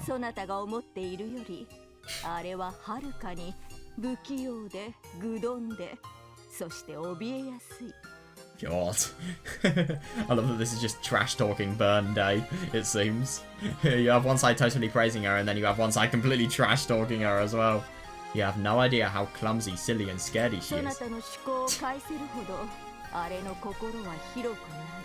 Well, even though you may know her well as a Miko, it doesn't really seem you do. Because, yeah, that's true. She doesn't have enough heart to figure your plan out. Oh my god, you were the one who made her like that, weren't you? Well, she's changed now. あの子はね、私と一緒に遊ぶようになってからすっごり明るくなったの。Ever since she started playing with me, Burns opened up a lot. That's interesting. I think this is actually before everything that's happened in the Umineko story that Toya wrote and 昔のあの子と Ikuko は wrote. 違うのよ。She's not the same person she was before. どうかな。 Yeah. Oh, really? いくら餌を与えようとも、野良猫は決して懐かぬ。Fair enough. Yeah, no matter how much you might feed a stray cat, it will never become attached こ to の you. 茶会は私とそなたの二人きりのものになるであろう。I so hope this is just the time where she busts the door open. Yeah, the two of them, the two of us will be the only guests at this tea party. 来るのよ。 So true. Yeah, she'll come. 絶対にベルは来るわ。 Ben will certainly come. 絶対の魔女が約束する。 Well, I mean, we've been definitely proven that. Yeah, Ben will certainly come. I swear it's the Witch of 来 Certainty. ぬ来ぬ。 No, she won't. あれは決して来ることはない。 There's no way. 感激の魔女が約束しよう。 Oh, I love that. Yeah. I'll swear it as the Witch of Theatre going. Yeah, it's just really quite funny to think that even though, these are quite literally just words from people with really high amounts of power. They don't actually mean anything at all. She'll あ come. の子は私と遊ぶようになってから変わったの。 Yeah, fair enough. She'll come. She's a different person now. Oh my god, this is going to be funny to see what's actually going to happen. Oh, no. Featherin does properly know her well. Wow. Bern quickly went backwards along the forest path. Did she sense another trap and decided to turn back? No, that wasn't it. アウアウローラに絶対来ないと言われた。 Oh my god, so she's deliberately going back. It's just that Wow thinks I won't 意 come. 地でも言ってやろうって思うの。 Oh, so I do it to spite ア her. ンニャローの思い通りになるのだけは絶対にごめん。 Jesus Christ. Yeah, fair enough, yeah. The last thing I want to do is what that bitch expects of me. No, I do see that though, yeah. それだけが理由よ。 Yeah, but that's the only ラムダのアンポン reason. タンに義理立てしてるつもりはさらさらないんだから。 Fair enough. I love how affectionately she's speaking about Lambda. That's just so funny to see the difference in how she views Featherin and how she actually views Lambda. Lambda has nothing to do with it, not at all.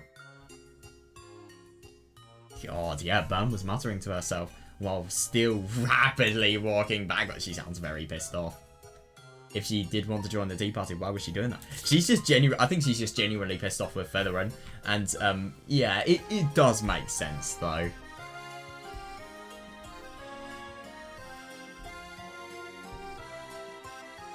I'll do it to spite her. Love it.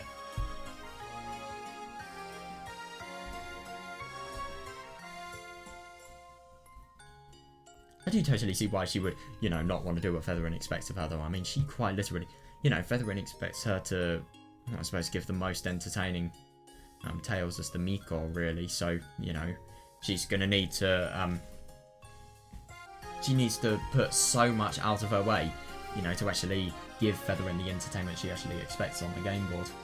I do see that. Yeah, Burn was muttering to herself while still rapidly walking backwards. If she did want to join the tea party, why was she doing that? She went all the way back to the entrance of the forest. All the way back to the chair-shaped stump with the sign. 全くにもって歩き続けで疲れたわ。 No. Yeah, I'm really exhausted from walking this much. Oh my god, she's gonna take the ぜひそう trap. させてもらうわよ。 Oh my god. I'll rest it for a bit. Oh, this is gonna be fun. Burn sat on the chair. Is she gonna try and fall for all of the traps now?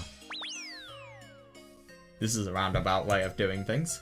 But she did up participating in Lambda Delta's tea party. Yeah, it's understandable. Just not the one where Featherin's included.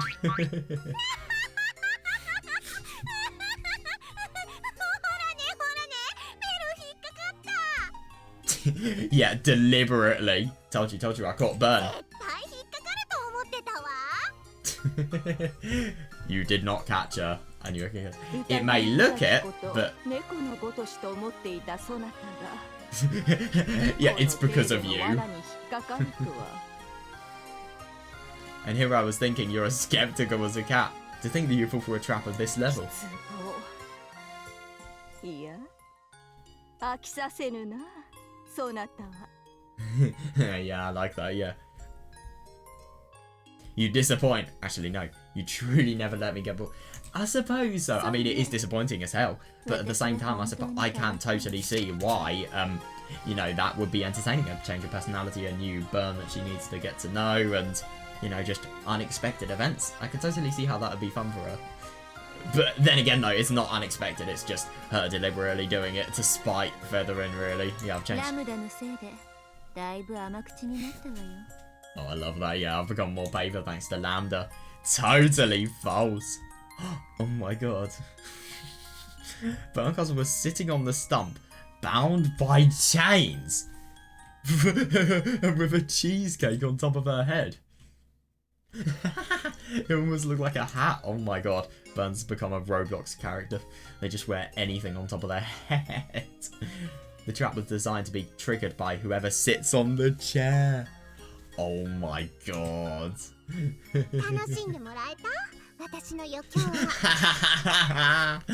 Oh my god, I love that.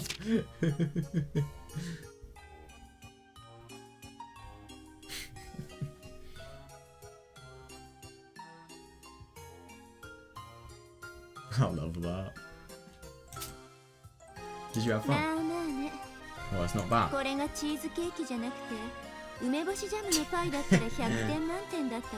my god, that sounds so good. Well, it's not bad. If it was a plum jam pie instead of a cheesecake, I would have given you a perfect score. Oh, the cheesecake suits you perfectly. No, it doesn't. I hate to break it to you. Oh no, the cheesecake suits you perfectly. It truly matches your hair well. God. And you, oh well. Natto no kara jam would probably suit your head best. Oh my god, no, I totally see that, yeah. Now that Burn has arrived, the fun tea party of witches could finally begin. Such a dramatic entrance, though. I love it. And yeah, it's just really quite funny to think about the fact that even though you initially say that you don't want to come because of Featherin, you know, you still come just to, you know, entertain Lambda, really. It's really quite funny that. But you obviously do it in the most roundabout way to properly make use of, you know, everything that has actually happened. So, sorry guys, I've got to really cut this story short. You know, that was a really, really fun story. I actually really enjoyed that. And I just love the illusionary side, you know, just giving it more in terms of source, really. So, yeah, really hope you guys enjoyed this. I'll be back with more later on today. So, yeah, see you then.